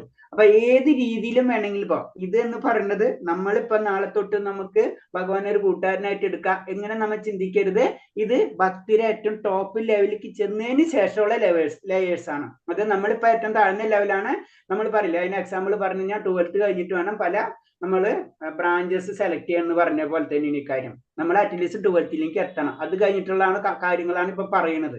ഭഗവത് വ്യക്തിത്വത്തെ അംഗീകരിക്കാൻ അവ്യക്തിഗതവാദികൾക്കാകില്ല. അതുകൊണ്ട് സ്വന്തം വ്യക്തിത്വം നശിപ്പിച്ച് അവർക്ക് അതീന്ദ്രിയം ഭഗവത് സേവനത്തിൽ ആനന്ദം ആസ്വദിക്കാൻ സാധിക്കില്ല. അപ്പൊ അതിൽ കാര്യം എന്ന് പറഞ്ഞാൽ വ്യക്തിഗത അവ്യക്തിഗത ഭാവത്തെ പറ്റി പറയുമ്പോൾ വ്യക്തിഗത ആത്മാക്കൾക്ക് നമുക്കൊരു വ്യക്തിത്വം ഉണ്ട് അല്ലെ, നമുക്കത് നമ്മൾ മരണശേഷവും വ്യക്തിത്വം ഉണ്ട് അല്ലെ. അപ്പൊ ആ സമയത്തായാലും നമ്മൾ ആ ആനന്ദം നമുക്ക് അനുഭവിക്കാൻ കഴിയും. ആനന്ദം നമുക്ക് അപ്പോഴും അനുഭവിക്കാൻ കഴിയും. അതാണ് വ്യക്തിത്വം എന്നുള്ള പ്രശ്നം. അത് വ്യക്തിത്വം ഇല്ലെങ്കിലോ, നമുക്ക് വ്യക്തിത്വം ഇല്ല എന്ന് ചിന്തിച്ചു കഴിഞ്ഞാൽ നമുക്ക് എന്തും അനുഭവിക്കാൻ കഴിയില്ല. അതാണ് മറ്റുള്ളവർക്ക് വരുന്ന ഫെയിലിയർ. ഇവർക്ക്, അതായത് ഭക്തന്മാർക്ക് തന്നെ അവർക്ക് വ്യക്തിത്വം ഉണ്ട്, അവർക്ക് നാളെയും ആ ആസ്വാദന ശക്തി അവർക്ക് ലഭിച്ചിരിക്കും. തീവ്രമായ ഭക്തിയോടെ കൃഷ്ണപദത്തോടെ എത്തുന്ന പരിപൂർണത നേടാൻ വേണ്ടി പരംപുരുഷനെ ശ്രീകൃഷ്ണ ഭഗവാനെ ആരാധിക്കുകയാണ് വേണ്ടത്. അപ്പൊ പരിപൂർണത എന്ന് പറയുമ്പോൾ ശരിക്കും നമ്മള് ഭഗവാനോട് പൂർണ്ണമായിട്ടുള്ള ആരാധന നമ്മളിലേക്ക് കൊണ്ടുവരണം. അതിന് നമ്മൾ പതുക്കെ നമ്മൾ ആത്മീയത പ്രവർത്തനങ്ങൾ കൂട്ടി കൊണ്ടുവരണം. അത് ഒറ്റയടിക്കല്ല, പതുക്കെ നമ്മൾ കൊണ്ട് ചെയ്യാം. ചിലപ്പോൾ ഈ ജന്മത്തിൽ തന്നെ തീരണമെന്നില്ല, അടുത്ത ജന്മത്തിലായിരിക്കും അതിന്റെ ബാക്കി നമുക്ക് ചെയ്യാനുള്ള സാധ്യത കിട്ടാം. അടുത്ത ശ്ലോകം. കാംക്ഷതാ കർമാണം സിദ്ധ്യം യജന്തെ ഇഹ ദേവതാ ക്ഷിപ്രം ഹി മനുഷ്യേ ലോകാ സിദ്ധർഭവതി കർമ്മജ. ഈ ലോകത്തിൽ ജനങ്ങൾ കാമ്യകർമ്മങ്ങൾ വിജയം വരിക്കാൻ ആഗ്രഹിക്കുന്നത് പോലും ദേവന്മാരെ ആരാധിക്കും. ഇവിടെ കർമ്മങ്ങൾ വേഗത്തിൽ ഫലം സിദ്ധിക്കാറുണ്ടല്ലോ. അപ്പൊ അടുത്ത പറയണെന്ന് വെച്ച് കഴിഞ്ഞാൽ കാമ്യകർമ്മങ്ങൾ എന്ന് പറഞ്ഞു കഴിഞ്ഞാൽ ഭൗതികമായിട്ടുള്ള ആഗ്രഹം, ഭൗതികമായിട്ടുള്ള കർമ്മങ്ങളെയാണ് നമ്മൾ കാമ്യകർമ്മങ്ങൾ എന്ന് പറഞ്ഞത്.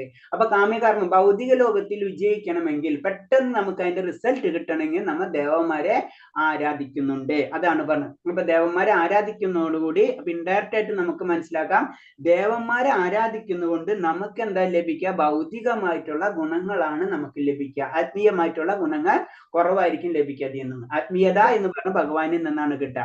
അതാണ് ദുർഗാദേവിനെ പറ്റി പറഞ്ഞ ബഹിരംഗ ശക്തി എന്ന് പറയുന്നത്. ദുർഗാദേവി എന്ന് പറയുമ്പോൾ ഭൗതികമായിട്ടുള്ള കാര്യങ്ങൾ എല്ലാതും കൺട്രോൾ ചെയ്യാൻ ഭഗവാൻ ഏൽപ്പിച്ചിട്ടുള്ളത് ദുർഗാദേവിയാണ്. അപ്പൊ ആ ദുർഗാദേവി നമുക്ക് തരുന്ന, നമ്മൾ അതിനനുസരിച്ച് എല്ലാ കാര്യങ്ങളും ചെയ്തുകൊണ്ടിരിക്കുമ്പോൾ ഭൗതികമായിട്ടുള്ള ആഗ്രഹങ്ങൾ നമുക്ക് ലഭിച്ചുകൊണ്ട് നമുക്ക് ഭൗതികമായിട്ടുള്ള കാര്യങ്ങളിലുള്ള യശസ്സും കാര്യങ്ങളൊക്കെ നമുക്ക് ലഭിച്ചുകൊണ്ടിരിക്കും. പക്ഷെ എന്താണ്, നമുക്ക് ഭക്തി കിട്ടണം എന്നില്ല. ഭക്തി വേണമെന്ന് വെച്ച് കഴിഞ്ഞാൽ ശരിക്കും ദുർഗാദേവിയോടും കൂടെ അനുഗ്രഹം വേണം. അത്രയും അത് ആ ചെക്കിങ് കഴിഞ്ഞതിന് ശേഷമാണ് നമുക്ക് അടുത്ത സെക്ഷനിലേക്ക് നമുക്ക് പോകാൻ പറ്റുള്ളൂ. അതാണ്. അപ്പൊ അതിന് പറഞ്ഞ് നമ്മളെ പ്രാർത്ഥന എപ്പോഴും എന്താ വേണ്ടത്? ഭക്തി കിട്ടണം എന്നായിരിക്കണം. ഭക്തി കിട്ടുമ്പോൾ, ഭഗവാനെ കിട്ടുമ്പോൾ നമുക്ക് എല്ലാതും കിട്ടി. അതിനുള്ള എക്സാമ്പിൾ പറഞ്ഞിട്ടുള്ളത് ഞാൻ ഭഗവാനെ അർജുനൻ സ്വീകരിച്ചത് അങ്ങനെയാണ്. കാരണം എന്താ വെച്ച് കഴിഞ്ഞാൽ മഹാഭാരത യുദ്ധത്തിൽ ഭഗവാനെ തന്നെ മതി എന്നാ പറഞ്ഞത് അല്ലെ. ദുര്യോധനൻ നേരെ ഓപ്പോസിറ്റ് ആണ് ചിന്തിക്കുന്നത്. അപ്പൊ എന്താണ്, ഭഗവാന് കിട്ടിക്കഴിഞ്ഞാൽ എല്ലാതുമായി. അതാണ് അതിന്റെ പ്രത്യേകത. ദേവന്മാർ പല നിലവാരത്തിലുള്ള ഭൗതിക ശക്തിയുള്ള ജീവാത്മാക്കളാണ്, സർവേശ്വരന് തുല്യമല്ല. അപ്പൊ എന്താണ്, ദേവന്മാരെന്ന് പറയുന്നത് എന്താണ്, ശരിക്കും നമ്മളെ പോലുള്ള ജീവാത്മാക്കൾ തന്നെയാണ്. പക്ഷെ അവരെ ശക്തി അല്ലെങ്കിൽ അവരെ പ്യൂരിറ്റി നമ്മളേലും ബെറ്റർ ആണ്. അത്രയുള്ള ഡിഫറൻസ്. പക്ഷെ ഭഗവാനായിട്ട് കമ്പയർ ചെയ്യാനേ കഴിയില്ല. ദേവന്മാരായ ശിവബ്രഹ്മാദികളും സർവേശ്വരനെ ആരാധിക്കുന്നു. ശിവനായാലും ബ്രഹ്മാവാണെങ്കിലും ഭഗവാനെയാണ് ആരാധിക്കുന്നത്. തെറ്റായ ധാരണകൾക്ക് അടിമപ്പെട്ട് മുഖ്യരെ പൂജിക്കുന്നവരായിട്ട് ഇവരെ പല മൂഢജനങ്ങളും ഉണ്ട്. അപ്പൊ തെറ്റായിട്ട് നമുക്ക് അറിവില്ലായതുകൊണ്ട് പല രീതിയിലും നമ്മൾ ആരാധന ക്രമങ്ങളുണ്ട്. കൃഷ്ണാവബോധനായി താൽക്കാലികമായ നേട്ടത്തിന് വേണ്ടി നിസ്സാരമായ ദേവന്മാരെ ആശ്രയിക്കുകയല്ല വേണ്ടത്. അപ്പൊ എന്താണ്, മറ്റൊരു ആശ്രയിക്കുക എന്ന് പറഞ്ഞ നാളെ തൊട്ട് ഞാൻ അത് ചെയ്യില്ല ഇത് ചെയ്യില്ല എന്നല്ല, നമ്മൾ ആ സത്യം മാത്രം നമ്മൾ മനസ്സിലാക്കാം. കാരണം ചൈതന്യ മഹാപ്രഭു ആയാലും കാരണം ക്ഷേത്രങ്ങളിൽ എല്ലാ ക്ഷേത്രങ്ങളിലും പോകുമ്പോൾ ആരാധന ചെയ്യാറ്. അപ്പൊ എന്താണ് നമ്മൾ മനസ്സിലാക്കേണ്ടതെന്ന് പറഞ്ഞു കഴിഞ്ഞാൽ, അൾട്ടിമേറ്റ് ഇവരെല്ലാവരും ഭഗവാന്റെ ഭക്തന്മാരാ. കാരണം ഭക്താന് ദാസ എന്ന് പറഞ്ഞല്ലേ. അപ്പൊ എന്താണ്, ദേവന്മാരായാലും ഭഗവാന്റെ ഭക്തന്മാർ. അപ്പൊ ഭക്തന്മാർ ഇപ്പൊ നമ്മള് ഭക്തന്മാരെ തന്നെ ആശ്രയിക്കുന്ന പോലെ തന്നെയാണ്. പക്ഷെ അൾട്ടിമേറ്റ് എന്താണ്, ഭഗവാനാണ്. അതാണ് നമ്മൾ മനസ്സിലാക്കേണ്ടത്. മനുഷ്യർക്ക് കൃഷ്ണബോധത്തിൽ താല്പര്യം ഉദിക്കാറില്ല എന്നും, മറിച്ച് അവർ ഭൗതിക ആസക്തിരായ ശക്തനായ ജീവാത്മാക്കളെ ആരാധിക്കുകയാണ് പതിവെന്നും ഈ ശ്ലോകം വ്യക്തമാക്കുന്നു.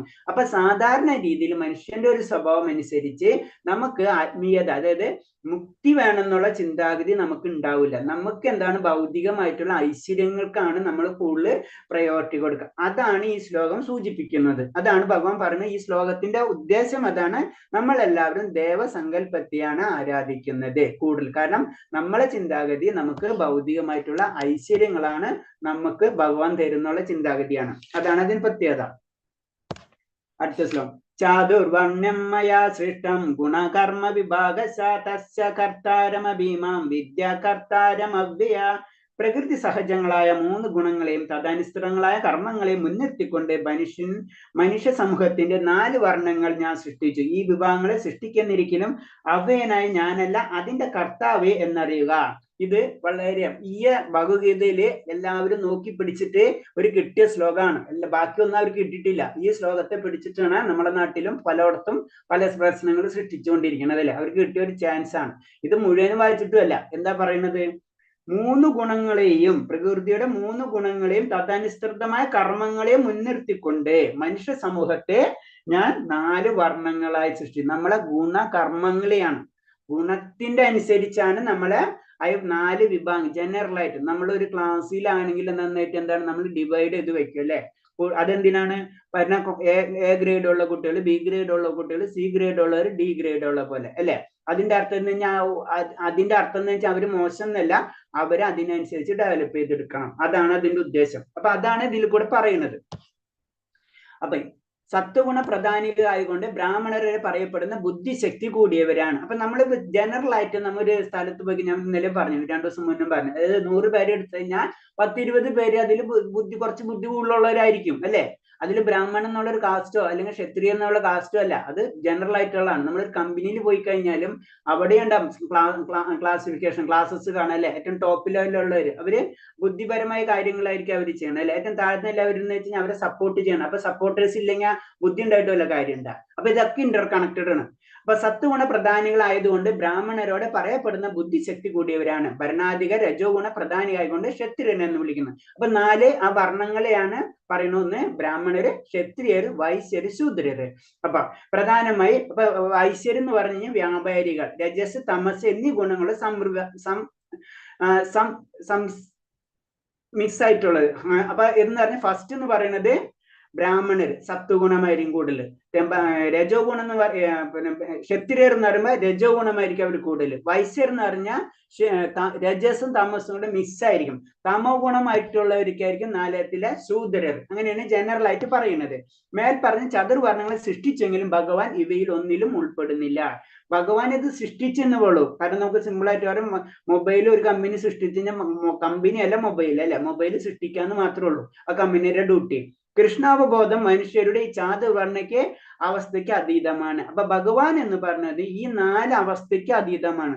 അപ്പൊ ഈ 4 അവസ്ഥയ്ക്ക് അപ്പുറത്ത് കടന്നാലേ നമ്മൾ എന്താണ്, നമ്മള് ആ വിശുദ്ധ സത്വഗുണം അല്ലെങ്കിൽ കൃഷ്ണാവബോധം നമുക്ക് വരുള്ളൂ. അപ്പൊ നമ്മൾ ഉയർന്ന് നമ്മൾ ഏത് ഗുണത്തിലാണെങ്കിലും നമ്മൾ ഉയരേണ്ടതുണ്ട്. അടുത്ത ശ്ലോകം 11. നമാം കർമാണി ലിബന്തി നമേ കർമ്മ ഫലാസ്പൃഹ ഇതി മാം യോബഭിജാനന്തി കർമാഭീന സബധ്യതേ. കർമ്മങ്ങളൊന്നും എന്നെ ബാധിക്കില്ല, എനിക്ക് കർമ്മഫല ഇച്ഛയുമില്ല. എന്നെ കുറിച്ചുള്ള ഈ സത്യം മനസ്സിലാക്കിയവർ കർമ്മഫലങ്ങളെ ബന്ധപ്പെടുന്നില്ല. അപ്പൊ ഭഗവാനെ സംബന്ധിച്ച് പറഞ്ഞു, ഭഗവാന് കർമ്മമായിട്ട് ഒരു ബന്ധമില്ല. അല്ലെ, കാരണം ഭഗവാൻ അതിന്റെ അപ്പുറത്താണ് നിൽക്കുന്നത്. അപ്പൊ മൊബൈലിന്റെ കാര്യങ്ങൾ എന്നാലും മൊബൈൽ കമ്പനിക്ക് ബന്ധം ഉണ്ടാക്കും. നമ്മൾ ചെയ്യുന്ന വർക്കാണ് ആ മൊബൈൽ വരുന്നത്. അതേപോലെ തന്നെ എനിക്ക് കർമ്മഫലേച്ഛയുമില്ല, എന്നെ കുറിച്ചുള്ള ഈ സത്യം മനസ്സിലാക്കിയാൽ കർമ്മഫലങ്ങൾക്ക് ബന്ധിക്കില്ല എന്നാ പറയുന്നത്. അപ്പൊ ഭൗതിക ലോകത്തിന്റെ സൃഷ്ടാവാണെങ്കിൽ കൂടി ഭഗവാൻ ലൈംഗിക കർമ്മങ്ങൾ ബാധിക്കുന്നില്ല. അദ്ദേഹം സൃഷ്ടിക്കുന്നു, അതിൽ നിന്ന് അകന്ന് നിൽക്കുകയും ചെയ്യുന്നു. ഭഗവാൻ സൃഷ്ടിക്കുന്നു, അതിൽ നിന്ന് മാറി നിൽക്കുകയും ചെയ്യുന്നത്. ജീവാത്മാക്കൾ ഭൗതിക കർമ്മങ്ങളുടെ ഫലങ്ങൾ കുടുങ്ങിപ്പോവുകയാണ്. അവർക്ക് പ്രകൃതി വിഭവങ്ങൾ കൈയടക്കാനുള്ള പ്രവണത കൊണ്ടാണിത്. കാരണം നമ്മളെല്ലാവരും ഒരു ഉറുമ്പിനെടുത്താലും ഈ ലോകം എനിക്ക് വേണ്ടി എന്നാണ് ആ ഉറുമ്പ് ചിന്തിക്കുക. സിമ്പിളായിട്ട് ആലോചിച്ചാൽ നിങ്ങൾക്ക് മനസ്സിലാവും. അതാണ് ഈ പ്രത്യേകത, ഭൗതിക പ്രകൃതിയുടെ പ്രത്യേകത അതാണ്. എല്ലാതും എനിക്ക് വേണ്ടി എന്നുള്ള ഒരു ചിന്താഗതി ആയിരിക്കും. അതുകൊണ്ടെന്നാണ് നമ്മൾ ഓരോന്നിന്റെ അപ്പുറത്ത് ചെയ്ത് നമ്മൾ ഈ കർമ്മത്തിൽ ഇങ്ങനെ കുടുങ്ങിക്കൊണ്ടിരിക്കും. മനുഷ്യർ ജന്തുക്കൾ എങ്ങനെ സൃഷ്ടിച്ചാൽ എല്ലാവരും താങ്കളുടെ നല്ലതോ ചീത്തയോ കർമ്മങ്ങളുടെ പ്രതികരണങ്ങൾക്ക് അതീതരാണ് എന്ന് പറയുന്നത്. അപ്പൊ എല്ലാവരും അതിനോട് കർമ്മങ്ങൾ ചെയ്യും, അതിന് പ്രവർത്തനങ്ങൾ ഉണ്ടാവും. ഇതിങ്ങനെ കറങ്ങിക്കൊണ്ടിരിക്കും. സ്വകർമ്മങ്ങളുടെ ചുമതല ഏൽക്കേണ്ട ജീവാത്മാവാണ്. കൃഷ്ണൻ തന്റെ ബഹിരംഗ ശക്തിയായ പ്രകൃതിയുടെ അവയ്ക്ക് വേണ്ടുന്ന സൗകര്യങ്ങൾ മാത്രം നൽകും. കർമ്മ നിയമത്തിന്റെ ഈ സങ്കീർണ വശങ്ങളെല്ലാം ഗ്രഹിച്ചവൻ കർമ്മഫലങ്ങളിൽ അടിമപ്പെടുന്നില്ല. അപ്പൊ എന്താണ്, നമ്മൾ ചെയ്ത കർമ്മത്തിന്റെ ഫലം കിട്ടുന്നത് നമുക്ക് മാത്രമാണ്. ഭഗവാൻ ഈ പ്രകൃതിനെ നമുക്ക് സൃഷ്ടിച്ചു തന്നിരിക്കുന്നു മാത്രമേ ഉള്ളൂ. അതാണ് പ്രകൃതിയും ജീവാത്മാവും രണ്ടും രണ്ടാണ്. പ്രകൃതിയിലെ കാര്യങ്ങൾ ഉപയോഗിച്ചിട്ട് നമ്മൾ പലതും ചെയ്യുന്നു മാത്രമേ ഉള്ളൂ. അപ്പൊ അതിന്റെ എന്ത് പ്രശ്നം ഉണ്ടായെങ്കിലും അത് നമ്മളെ തന്നെയാണ് ബാധിക്കുക. സർവകൃഷ്ണമായ സത്യം എന്തെന്ന് അറിയുന്നവനാകട്ടെ കൃഷ്ണപദം ഉറച്ചു നിൽക്കുന്നു, അയാൾ മുക്തനാകുകയും ചെയ്യുന്നു. അപ്പൊ ഈ സത്യം മനസ്സിലാക്കിയ വ്യക്തി, ഇതെന്താണ് ഭൗതിക ലോകം, എന്താണ് ജീവാത്മാവ്, ഞാൻ എന്തുകൊണ്ട് ഇവിടെ വന്നു, ഇവിടെ നിന്ന് എങ്ങനെയാണ് ആനന്ദം എങ്ങനെയാണ് ലഭിക്കുക, എന്തുകൊണ്ട് എനിക്ക് ആനന്ദം ലഭിക്കുന്നില്ല, ഇതൊക്കെ മനസ്സിലാക്കിയ വ്യക്തി തീർച്ചയായിട്ടും കൃഷ്ണബോധത്തിലേക്ക് കടക്കും, അല്ലെങ്കിൽ ഭഗവാനിൽ സമർപ്പിതമാകും. അടുത്ത ശ്ലോകം. ഏവം ജ്ഞാതകൃത കർമ്മ പൂർവവൈരവിമുഷ്യഭി കുരു കർമ്മൈവ തസ്മാത് പൂർവൈവ പൂർവതരം കൃതം. തന്റെ ദിവ്യമായ പ്രകൃതി അറിഞ്ഞിട്ടാണ് പൗരാണികരായ മുമുക്ഷുകൾ മോക്ഷം പ്രവർത്തിച്ചു പോകുന്നത്. അതുകൊണ്ട് നീ അവരുടെ കാലടികളെ പിന്തുടർന്ന് സ്വകർത്തവ്യം നിറവേറ്റുക. അപ്പൊ ഇൻഡയറക്റ്റ് നമുക്ക് മനസ്സിലായി, മുന്നിലുള്ളവര് സഞ്ചരിച്ച വഴിയിലൂടെ നീ സഞ്ചരിക്കുക. സത്യം കണ്ടറിഞ്ഞവരെ നീ ആ സത്യം കണ്ടറിഞ്ഞവരുടെ കാൽപ്പാടുകൾ നീയും പിന്തുടരുക. കാരണം ഭൗതിക വാസനയോട് കൂടിയവരും അവ തീണ്ടാത്തവരും ഇങ്ങനെ രണ്ടു കൂട്ടർക്കും ഒരേപോലെ ഗുണമെത്ര കൃഷ്ണാവബോധം. അപ്പൊ ഭൗതിക ആഗ്രഹം ഉണ്ടെങ്കിലും ഭൗതിക ആഗ്രഹം ഇല്ലെങ്കിലും രണ്ടുപേർക്കും ഗുണമാണ്. അതാണ് ഇതിന്റെ കൃഷ്ണാവബോധത്തിന്റെ പ്രത്യേകത.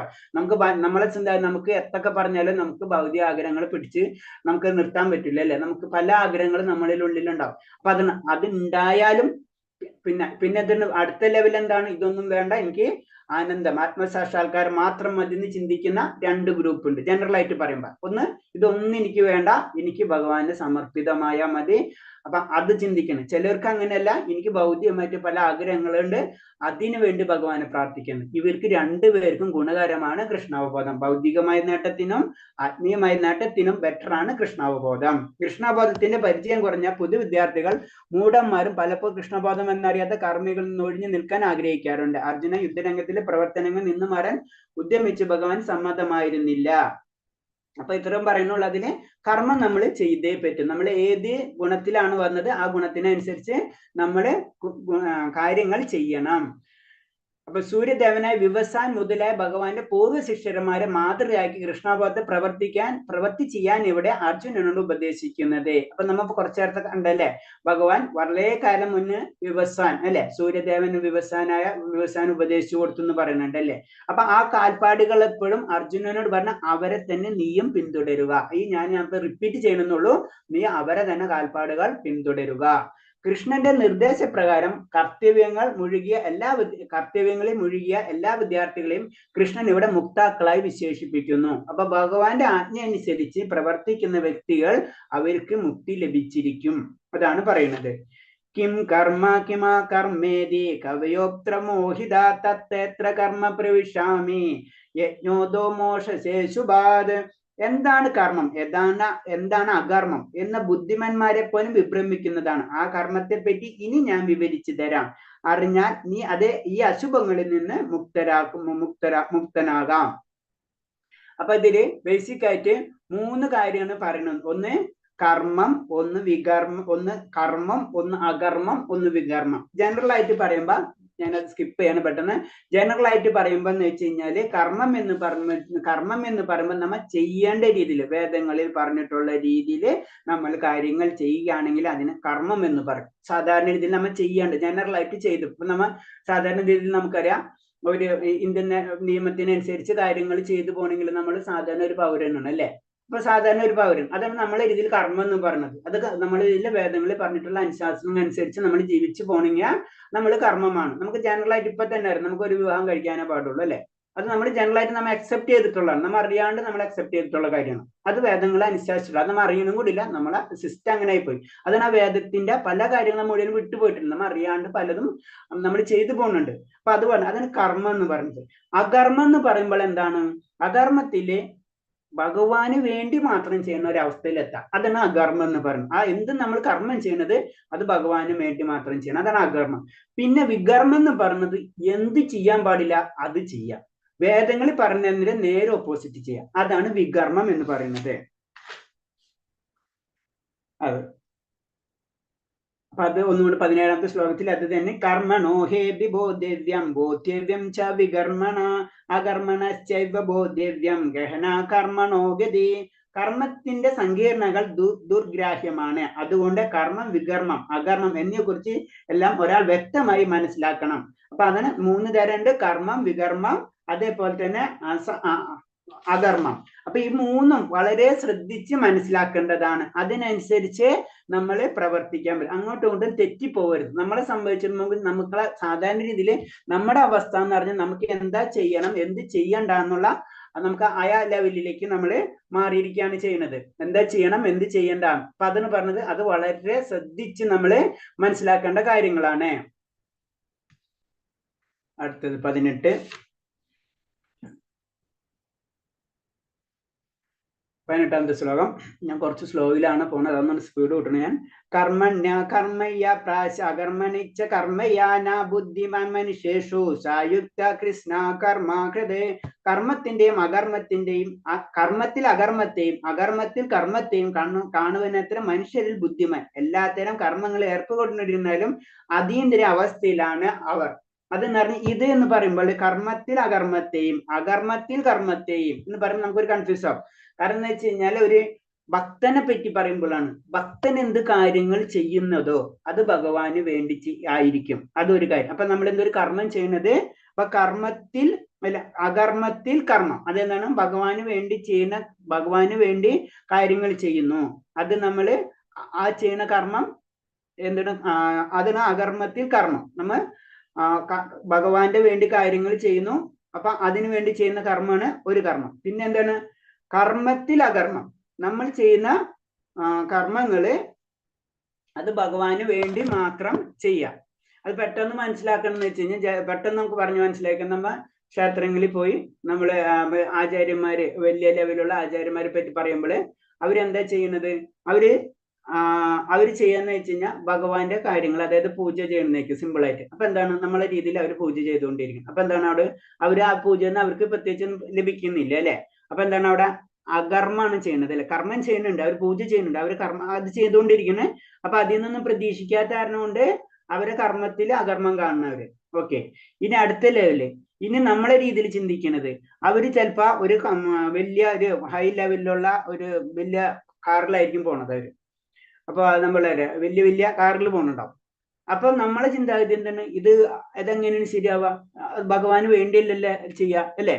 അവിടെ അവർ സംഭവിക്കുന്നത് എന്താണ് ചെയ്യുന്നത്, അവര് ചെയ്യണത് അവർക്ക് വേണ്ടിയല്ല, അവര് ചെയ്യുന്നത് എന്താണ് ഭഗവാന് വേണ്ടിയാണ്. അതാണ് രണ്ടു തമ്മിലുള്ള ഡിഫറൻസ്. ഒന്ന് ഡയറക്റ്റ്, ഒന്ന് ഇൻഡയറക്റ്റ്. അതാണ് ആ വ്യത്യാസം. അതാണ് നമ്മൾ പറയുന്നത്. അങ്ങനെ ചെയ്യുന്ന വ്യക്തികളാണ് അതീന്ദ്രമായിട്ടുള്ള അവസ്ഥയിൽ. അതിന് പ്രഭുപാദ സ്വാമിനോട് തന്നെ ഈ ഒരു ചോദ്യം ചോദിക്കുന്നുണ്ട്. പ്രഭുപാദ സ്വാമി വലിയ പൈസ ഉള്ള ഒരു കാറിൽ പോകുന്നുണ്ട് ഒരു കാര്യമുണ്ട്. അപ്പൊ അവർ ചോദിക്കുന്നുണ്ട്, ഇത്രയും വലിയൊരു സന്യാസിയൊക്കെ ആയിട്ട് ഈ ഇങ്ങനത്തെ ഇതില് നടക്കുന്നു. പറഞ്ഞാൽ അത് ഞാനത് ഉപയോഗിക്കുന്നുണ്ടെന്ന് എനിക്ക് തോന്നുന്നില്ല. കാരണം എന്ന് വെച്ചാൽ ഞാനത് ഉപയോഗിക്കുന്ന എന്തിനാണ്, ഭഗവാന് വേണ്ടിയാണ്. അതാണ് ആചാര്യന്മാരെ സംബന്ധിച്ച് കൊട്ടാരമായിട്ടും കുടിയിലായാലും അവർക്ക് ഒരേ ഫീൽ ചെയ്യുക അവർക്ക്. അതാണ് അവര് അതിനോട് ബന്ധപ്പെടുന്നില്ല. അതാണ് കർമ്മയോഗം എന്ന് പറയുന്നത്. ബേസിക്കായിട്ട് അതിനാണ് കർമ്മയോഗം എന്ന് പറയുന്നത്. അപ്പൊ അതാണ് നമ്മൾ പഠിക്കുന്നത്. അതാണ് ഇതില് ആ ശ്ലോകം വന്നത്. 19ാമത്തെ യസ്യ സർവേ സമാരംഭ കാമസങ്കൽപ്പ വർജിത ജ്ഞാനാഗ്നിദഗ്ധ കർമാണം തമാഹോ പണ്ഡിത ബുധ. ഇന്ദ്രിയ സുഖങ്ങൾക്ക് വേണ്ടി ആഗ്രഹിക്കാതെ പ്രയത്നിക്കുന്ന ഒരാളെ ജ്ഞാനി എന്ന് മനസ്സിലാക്കാം. ജ്ഞാനാഗ്നിയിൽ കർമ്മഫലങ്ങളെല്ലാം ഭസ്മീകരിച്ച് പ്രവർത്തകനാണ് അദ്ദേഹത്തെ ഋഷീശ്വരന്മാർ അദ്ദേഹം എന്ന് ഋഷീശ്വരന്മാർ പറയുന്നു. അപ്പൊ എന്താണ്, അതില് ഇന്ദ്രിയ സുഖങ്ങൾക്ക് വേണ്ടി ആഗ്രഹത്തെ പ്രയത്നിക്കുന്ന ഒരാളെ. അപ്പൊ നമുക്ക് എന്തൊരു കാര്യം ചെയ്യുമ്പോഴും നമ്മൾ എല്ലാ കാര്യം ചെയ്യുന്നത് ഇന്ദ്രിയങ്ങൾക്ക് വേണ്ടിയാണ് അല്ലെ. ഇന്ദ്രിയങ്ങൾക്ക് വേണ്ടിയാണ് നമ്മൾ എല്ലാ കാര്യങ്ങളും ചെയ്യുന്നത്. അപ്പൊ ഒരു ജ്ഞാനിയാണെങ്കിൽ എന്താണ്, ആ ജ്ഞാനിക്ക് കാര്യം മനസ്സിലാവും. അതിന് ജ്ഞാനാഗ്നിയിൽ കർമ്മഫലങ്ങൾ ഭസ്മീകരിക്കുക എന്ന് പറഞ്ഞത്. അപ്പൊ ജ്ഞാനം കൊണ്ട് എന്ത് മനസ്സിലാവും, അത് ചെയ്യാൻ പാടില്ല. അപ്പൊ അതാണ് ഭസ്മീകരിക്കുക എന്നുള്ള വേർഡ് കൊണ്ട് ഉദ്ദേശിക്കുന്നത്. 20ാമത്തെ ശ്ലോകം. തിക്ത കർമ്മഫലം സംഗ നിത്യോ തൃപ്തോ നിരാശയാ കർമ്മണ്യഭിവൃത്യോപി നൈവ കിശ്ചിത് കരോതി സ. തന്റെ പ്രവൃത്തിയുടെ ഫലങ്ങൾ ആസക്തി കൂടാതെ സദാ സംതൃപ്തനായും സ്വതന്ത്രമായിരിക്കുന്ന ഭക്തൻ എല്ലാവിധ കർമ്മങ്ങളിൽ ഏർപ്പെടുന്നെങ്കിലും കാമ്യകർമ്മങ്ങൾ ഒന്നും ചെയ്യുന്നില്ല. അത് ഞാൻ ഇപ്പൊ കുറച്ചു നേരത്തെ പറഞ്ഞ ശ്ലോകത്തിന്റെ അതേ രീതി തന്നെയാണ്. കാരണം എന്ന് വെച്ച് കഴിഞ്ഞാല് പല കാര്യങ്ങളും ചെയ്യുന്നുണ്ടാവും, പക്ഷെ അതിൽ ചെയ്യുമ്പോ അതിൽ ആസക്തി. ബോധസ്വാമിയുടെ എക്സാമ്പിൾ തന്നെ. കാരണം കാറിൽ പോകുന്നുണ്ട്, ആ കാറിൽ പോണത് അത് എനിക്ക് വേണ്ടിയല്ല, അത് ഭഗവാന് വേണ്ടിയാണ്. അങ്ങനത്തെ രീതിയിൽ ആസക്തി അതിനോട് ഇല്ലാതിരിക്കുക. അതെന്താ പറയുക, അങ്ങനെ സദാ സംതൃപ്തനായി സ്വതന്ത്രമായിരിക്കുന്ന വിധം എല്ലാവിധ കർമ്മങ്ങളിൽ ഏർപ്പെടണം. അപ്പൊ എല്ലാവിധ കർമ്മങ്ങളിൽ ഏർപ്പെട്ടുകൊണ്ടിരിക്കുന്നുണ്ട് അല്ലെ. അപ്പൊ ആ കർമ്മങ്ങളിൽ ഏർപ്പെട്ടുകൊണ്ടിരിക്കുന്നെങ്കിലും കാമ്യകർമ്മങ്ങൾ ഒന്നും ചെയ്യുന്നില്ല. അതാണ് ആ ശ്ലോകം പറയുന്നത്. ആ കർമ്മയോഗത്തിന്റെ കീറ് മുറിച്ച് പറയാന്ന് പറയില്ലേ, അതാണ് പറയുന്ന ശ്ലോകങ്ങളാണ് ഇതൊക്കെ. നിരീശ്യതാ ചിത്താത്മാ തിക്തോ സർവപരിഗ്രഹ ശരീരം കേവലം കർമ്മ കുർവന്നോതി കിൽബിഷം. മനസ്സിനെയും ബുദ്ധിയെയും പൂർണ്ണമായി നിയന്ത്രിച്ചും തന്റെ സമ്പത്തിലും നേട്ടങ്ങളിൽ ഉടമാവകാശം ഉപേക്ഷിച്ചും ജീവിതത്തിന് അത്യാവശ്യമായ കർമ്മങ്ങളിൽ മാത്രം ഏർപ്പെട്ടുകൊണ്ടിരിക്കുന്ന ജ്ഞാനിക്ക് കർമ്മത്തിന്റെ പാപഫലങ്ങൾ ഏർക്കേണ്ടി വരില്ല. അപ്പൊ വേറൊരു കാര്യം നമുക്ക് മനസ്സിലാവും. നമ്മള് ലളിതമായിട്ട് ജീവിക്കുക, അതാണ് ഇതിലൊന്ന്. അത്യാവശ്യമായ കർമ്മങ്ങളിൽ ഏർപ്പെടുക. ജീവിതത്തിൽ അത്യാവശ്യമായിട്ട് പല കാര്യങ്ങളും നമുക്ക് ചെയ്യേണ്ടതുണ്ട്, അതിൽ മാത്രം ഏർപ്പെടുക. അത് നമുക്കിപ്പോ പെട്ടെന്ന് പറ്റില്ല. അതെന്ന് പറഞ്ഞത് ആത്മീയത കൂടുമ്പോ ഭൗതികത കുറയും. അത് നമ്മൾ പതുക്കെ ജീവിതത്തിലേക്ക് കൊണ്ടുവരണം. അപ്പൊ അതിൽ വരുമ്പോൾ മനസ്സിനെയും ബുദ്ധിനൊക്കെ നമുക്ക് നിയന്ത്രിക്കാൻ കഴിയും. അപ്പൊ അല്ലെങ്കിൽ വേറെ രീതി പറഞ്ഞാൽ മനസ്സിനെയും ബുദ്ധിയൊക്കെ നിയന്ത്രിച്ച് തന്റെ സമ്പത്തിലോ നേട്ടങ്ങളിലോ ഒന്നും ഉടമാവകാശം നമുക്ക് നേടാൻ കഴിയില്ല. അത് പറയുന്നുണ്ട്. കാരണം എന്ന് വെച്ച് കഴിഞ്ഞാൽ നമുക്ക് കിട്ടുന്ന വിദ്യാഭ്യാസം, നമുക്ക് കിട്ടുന്ന സൗന്ദര്യം, നമുക്ക് കിട്ടുന്ന കുലം, നമുക്ക് കിട്ടുന്ന വേറെ ഭൗതിക സൗകര്യങ്ങൾ, ഇതിനൊക്കെ കാരണം നമ്മളല്ല, നമ്മൾ ചെയ്ത മുൻജന്മ സുഹൃത്തത്തിന്റെ ഫലമായിട്ടാണ് നമുക്കത് ലഭിക്കുന്നത്. ആ സത്യം നമുക്ക് മനസ്സിലാവില്ല എന്ന് പറയുന്നത്. നമ്മൾ എവിടെ നമ്മൾ ചിലവർക്ക് ജ്ഞാനം ഉണ്ടാവും, ചിലർക്ക് വിദ്യാഭ്യാസം, ചിലവർക്ക് ജ്ഞാനം ഉണ്ടെങ്കിൽ അവർക്ക് സൗന്ദര്യം ഉണ്ടാവണമെന്നില്ല. സൗന്ദര്യം ഉള്ളവർക്ക് അല്ലെങ്കിൽ വേറെ എന്തെങ്കിലും കുറവുണ്ടായിരിക്കും. ഇത് ഒന്നിച്ച് നമുക്ക് കിട്ടൂല. ചിലപ്പോൾ ഒന്നിച്ച് കിട്ടുന്നവർ വളരെ അപൂർവമായിട്ടുണ്ടാവാം. പക്ഷെ എന്താണ് സംഭവിക്കുന്നത്, ഇതൊക്കെ ഒരു നിമിത്തം. നമ്മൾ സാധാരണ ഇതിൽ നമ്മുടെ ഭാഷയിൽ, സിമ്പിൾ ഭാഷയിൽ നിമിത്തങ്ങൾ എന്ന് പറയല്ലേ. നമ്മൾ ശ്രദ്ധിച്ച് നമ്മൾ ഒരേ കാര്യങ്ങൾ ശ്രദ്ധിച്ചാൽ അറിയാം എന്തുകൊണ്ട് ഇത് സംഭവിക്കുന്നു, ഇത് എന്തുകൊണ്ട് സംഭവിക്കുന്ന ചിന്ത വരുമ്പോഴാണ് നമ്മൾ ഇൻഡയറക്റ്റ് ആത്മീയതയിലേക്ക് നമ്മൾ കടക്കുന്നത്. അപ്പൊ അതൊക്കെ വരുന്ന ശ്ലോകങ്ങളുണ്ട് ഡീറ്റെയിൽ ആയിട്ട് അതിനൊക്കെ പറ്റി. എത്ര ലാഭസന്തുഷ്ടോ ദ്വന്ദ്വോ ദീപ്തോ വിമസ്മരാ സമസിദ്ധാവസ്ഥിതോ സാചക്രിതാപ്തിന നിബന്ധതേ. താനെ വന്നു ചേരുന്ന നേട്ടങ്ങൾ സംതൃപ്തനും ദ്വന്ദ്മുക്തനും നിർമത്സരനും ജയപരാജയങ്ങളുടെ സമഭാവനയും കൈക്കൊള്ളുന്നവനായ ഒരാൾ കർമ്മം ചെയ്തുകൊണ്ടിരുന്നാലും അവയിൽ ബദ്ധനല്ല. ആ വ്യക്തിക്കറിയാം എനിക്ക് എന്തുകൊണ്ട് ഇത് ലഭിക്കണമെന്ന്, എന്തുകൊണ്ട് ഇത് ലഭിക്കാത്തത്, എന്തുകൊണ്ട് ഞാൻ ദുഃഖം അനുഭവിക്കുന്നു, എന്തുകൊണ്ട് ഞാൻ സുഖം അനുഭവിക്കുന്നു എന്ന് ആ വ്യക്തിക്ക് മനസ്സിലാവും. അപ്പൊ ആ വ്യക്തി, അത് നമുക്കറിയാം, നമ്മൾ അക്സെപ്റ്റ് ചെയ്യാൻ പറയില്ല. ജീവിതം എന്താണ് നമ്മൾ അക്സെപ്റ്റ് ചെയ്യേണ്ട ലെവലിലേക്ക് നമ്മൾ വളരാം. അതാണ് സമഭാവന ലെവലിലേക്ക് വരിക. അങ്ങനെ ചെയ്തു കഴിഞ്ഞാൽ ആ വ്യക്തിക്ക് കർമ്മബന്ധനങ്ങൾ ഉണ്ടാവില്ല എന്ന് പറഞ്ഞു. എനിക്കത് കിട്ടിയില്ലല്ലോ, ഞാനത് അങ്ങനെ ചെയ്യും ഇങ്ങനെ ചെയ്യും, ആ ലെവലല്ല. മനസ്സിലായി? ഇത് നമ്മളെ ഭൗതികമായിട്ടുള്ള ഡയറക്റ്റ് ലിങ്ക് ചെയ്യാൻ പാടില്ല. ഞാനൊന്നും ചെയ്യില്ല എന്ന് പറഞ്ഞിരിക്കാനല്ല, ഇതാണ് കാര്യം. ഈ സത്യം നമ്മൾ മനസ്സിലാക്കുക. ഗന്ധസംഗസ്ത്യമുക്തസ്യ ജ്ഞാനാവസ്ഥിത ചേതസായ യജ്ഞായ ചരതാ കർമ്മ സമഗ്രം പ്രവീലീയതേ.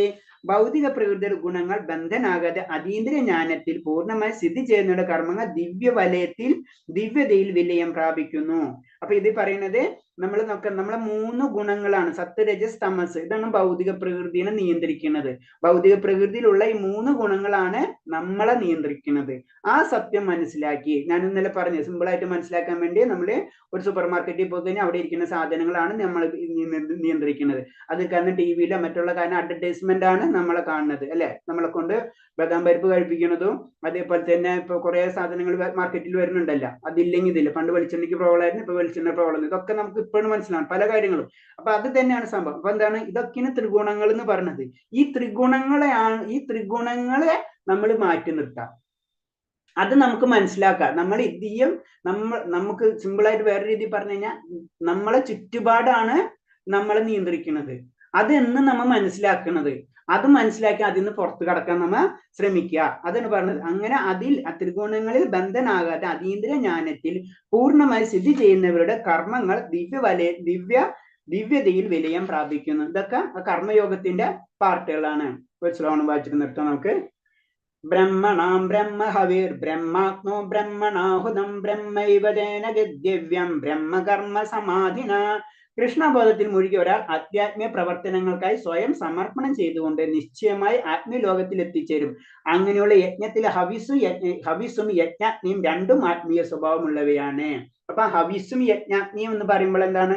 ശരീരവും മനസ്സും രണ്ടും ആത്മീയതയിലേക്ക് നമ്മൾ കടക്കും. അതാണ് വേറൊരു രീതിയിൽ. അപ്പൊ അവർക്ക് ശരീരമാണോ മനസ്സാണോ എന്നുള്ള ചിന്താഗതി തന്നെ അവർക്ക് ഉണ്ടാവില്ല. അതാണ് ആധ്യാത്മിക പ്രവർത്തനത്തിൽ സമർപ്പിച്ചിട്ടുള്ള വ്യക്തികൾക്ക്. അവർക്ക് ശരീര ആത്മാവ് എന്നുള്ള ചിന്താഗതി ഉണ്ടാവില്ല.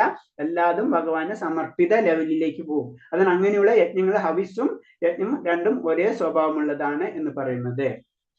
ഹരേ കൃഷ്ണ. ഒന്ന് ജസ്റ്റ് സ്പീഡിൽ പോവാം. 7ാമത്തെ ശ്ലോകം. 7 എന്ന് പറയുന്നത് നമ്മൾ പലപ്പോഴും കേട്ടിട്ടുള്ള ഒരു ശ്ലോകം തന്നെയാണ്. അതില്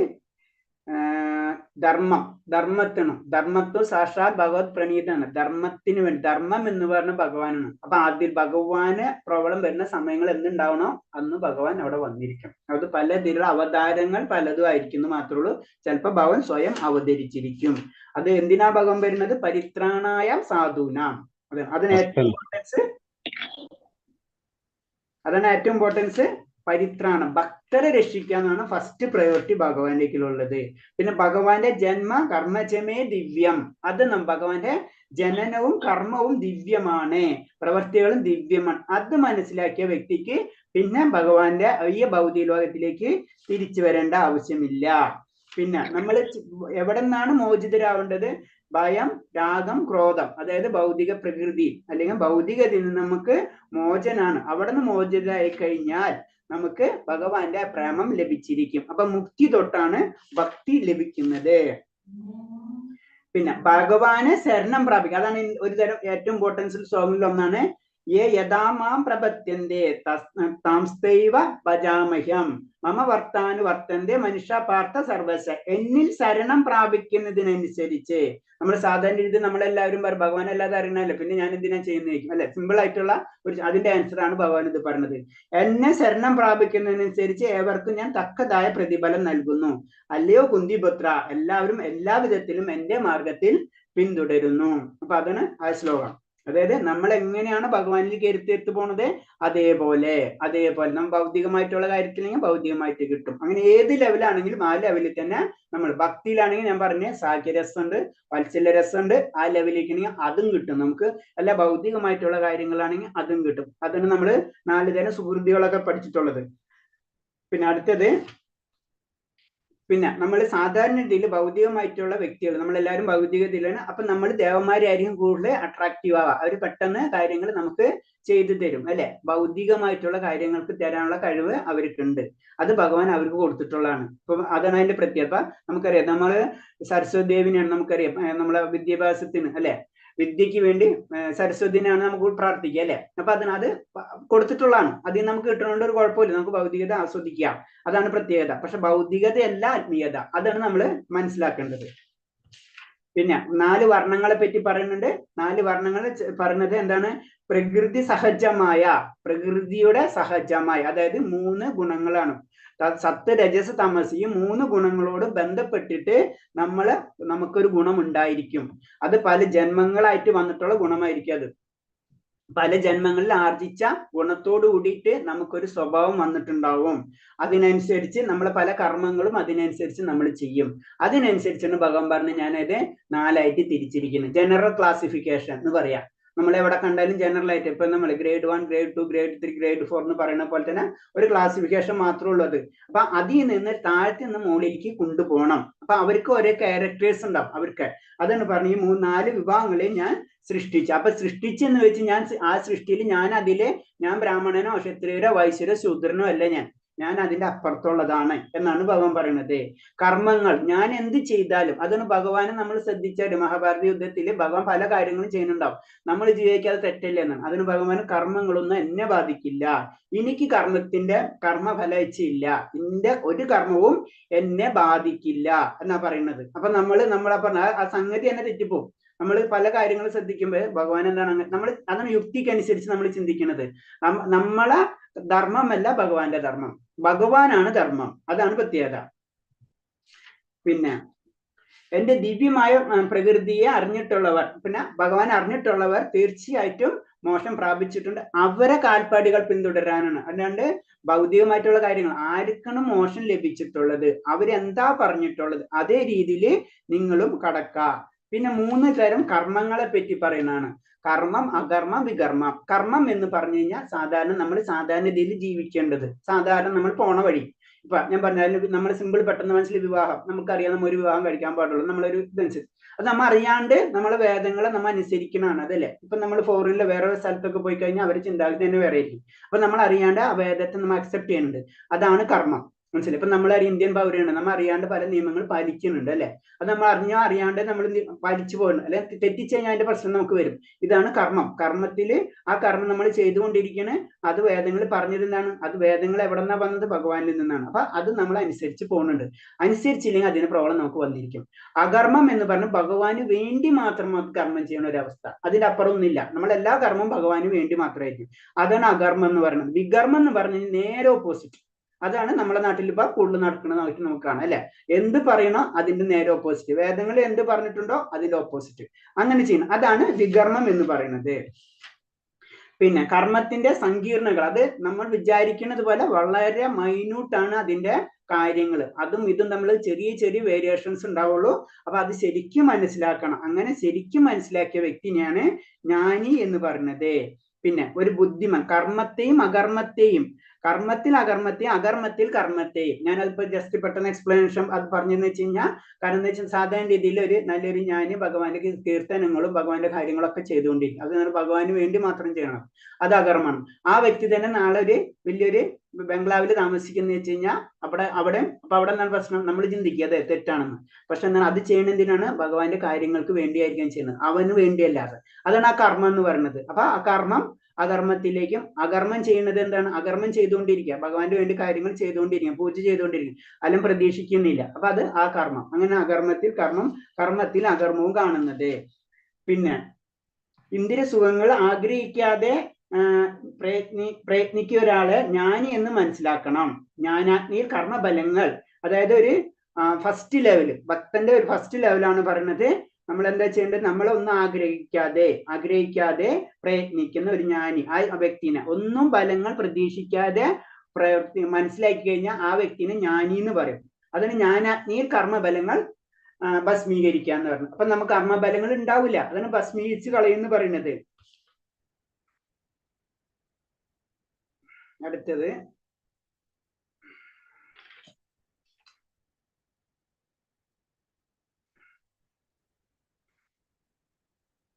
പിന്നെ പ്രകൃതിയുടെ 3 ഗുണങ്ങളാണ്. അതിൽ നമ്മൾ പുറത്തു വരാം. അങ്ങനെ പുറത്തു വരുമ്പോഴാണ് ആ വ്യക്തിക്ക് കർമ്മത്തിന്റെ ദിവ്യ വിലയം പ്രാപിക്കുന്നു. അത് ഏറ്റവും ടോപ്പ് ലെവലിലേക്ക് പോണത്. പിന്നെ കൃഷ്ണബോധത്തിലേക്ക് ഉയർന്നു കഴിഞ്ഞാൽ ആ വ്യക്തി എന്ന അയാളെ മനസ്സും ശരീരവും ആത്മീയമായിട്ട് മാറും. അതാണ് അതിന്റെ പ്രത്യേകത. അതിന് അങ്ങനെയുള്ള യജ്ഞത്തിൽ ഹവിസ്സും യജ്ഞാഗ്നിയും രണ്ടും ആത്മീയ സ്വഭാവമുള്ളതാണ്. അതാണ് പ്രത്യേകത. അത് കൃഷ്ണബോധത്തിൽ മുഴുകി ഒരാൾ ആധ്യാത്മിക പ്രവർത്തനവുമായി സ്വയം സമർപ്പിക്കുകയും ചെയ്തുകൊണ്ട് നിശ്ചയമായി അവന്റെ പ്രവൃത്തിയും അവന്റെ ചിന്തയും ഒന്നിച്ചു വരാം. അതാണ് പറയുന്നത്. അതൊക്കെ കർമ്മയോഗമായിട്ട് ബന്ധപ്പെട്ടതാണ്. ഹരേ കൃഷ്ണ. ഞാൻ ഇത്തിരി സ്പീഡിൽ പോയാണ്, ഭയങ്കര സ്ലോവിൽ പോവാ, അത് കാരണം കൊണ്ട് ഒന്ന് സ്പീഡ് കൂട്ടിയതാണ് ഞാൻ. ഹരേ കൃഷ്ണ. വേറെ എന്തെങ്കിലും പോയിന്റ്സ് ഉണ്ടെങ്കിൽ, ഇത്തരം പറഞ്ഞാലും എന്തെങ്കിലും പോയിന്റ്സ് ഉണ്ടെങ്കിൽ ചോദിക്കാം. പിന്നെ അല്ലെങ്കിൽ നമ്മളെ കുറെ നീണ്ടുപോകും നമ്മളെ ക്ലാസ്. അതായത് നമ്മൾ ഇപ്പൊ 18x2 36 ദിവസം കൊണ്ട് തീർക്കണം എന്നാ പറയുന്നത് ആവറേജ്. അപ്പൊ നമ്മൾ ഇങ്ങനെ നീണ്ടു പോകുമ്പോ കുറെ പേര് ചിലപ്പോ കൊഴിഞ്ഞു പോകുമെന്ന് പറഞ്ഞു കഴിഞ്ഞാൽ കുറച്ചൊരു ഒരു ലാഗിങ് പോലെ ഫീൽ ചെയ്യും. അത് കാരണം കൊണ്ട് നമ്മൾ കുറച്ച് കാര്യങ്ങൾ പറഞ്ഞു പോകണമെന്ന് മാത്രമേ ഉള്ളൂ. കൂടുതൽ പോകുമ്പോ കുറെ ടൈം വേസ്റ്റ് ആയി പോകുന്നുണ്ട്. ചിലപ്പോൾ നിങ്ങൾക്കും ബോറടിക്കുന്നുണ്ടോ. ഹരേ കൃഷ്ണ. വേറെ എന്തെങ്കിലും പോയിന്റ്സ് ഉണ്ടെങ്കിൽ ചോദിക്കാം, അല്ലെങ്കിൽ നമുക്ക് ക്ലോസ് ചെയ്യാം.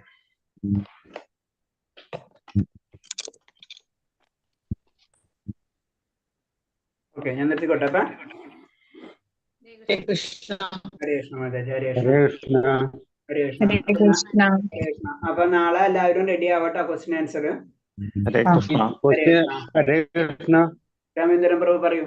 ക്വസ്റ്റ്യൻ ആൻസറില് പല ക്വസ്റ്റ്യൻ ആൻസറിലെ പല കാര്യങ്ങളും ഇന്നത്തെ ക്ലാസ്സിലായിരുന്നല്ലോ ഉള്ളത്. അത് ഞാൻ നോക്കട്ടെ. എനിക്കും ചാപ്റ്റർ പക്ഷെ 4 വിട്ടിട്ടുണ്ട് ഞാൻ. 3 4 വിട്ടിട്ടുണ്ട്. കുറെ കാര്യങ്ങൾ അങ്ങോട്ടും ഇങ്ങോട്ട് ഇന്റർ കണക്റ്റഡ് കാണാം നമുക്ക്. നിങ്ങൾ അതിന് ആൻസർ ചെയ്തോ. അത് ആൻസർ ചെയ്യണം എന്തായാലും. അതിലുണ്ടാവും അത്. ഓക്കെ, ശരി. അപ്പൊ നമുക്ക് ശ്രമിക്കും നിങ്ങൾ, അല്ലെങ്കിൽ നമുക്ക് നോക്കാം. ഹരേ കൃഷ്ണ പ്രഭുജി. പ്രണാമം മാതാജി. എന്തെങ്കിലും ചോദിക്കാനുണ്ടോ? ഇല്ല. ഓക്കെ. വാഞ്ചകൽപത രൂപേച്ച കൃപാസന്ധ്യ 14 പാവനേഭ്യ വൈഷ്ണവേഭ്യ നമോ നമാനന്ദവോടി വൈഷ്ണവ ഭക്തർക്ക് ഗുരുവാദിക്ക് ഗുരുദേവിക്ക് ജയ്. ഹരേ കൃഷ്ണ. എല്ലാവർക്കും പ്രണാമം. ഹരേ കൃഷ്ണ. ഹരേ ഹരേ കൃഷ്ണ. കൃഷ്ണ. ഹരേ കൃഷ്ണ. കൃഷ്ണ. ഹരേ കൃഷ്ണ. എല്ലാവരും ഹരേ കൃഷ്ണ.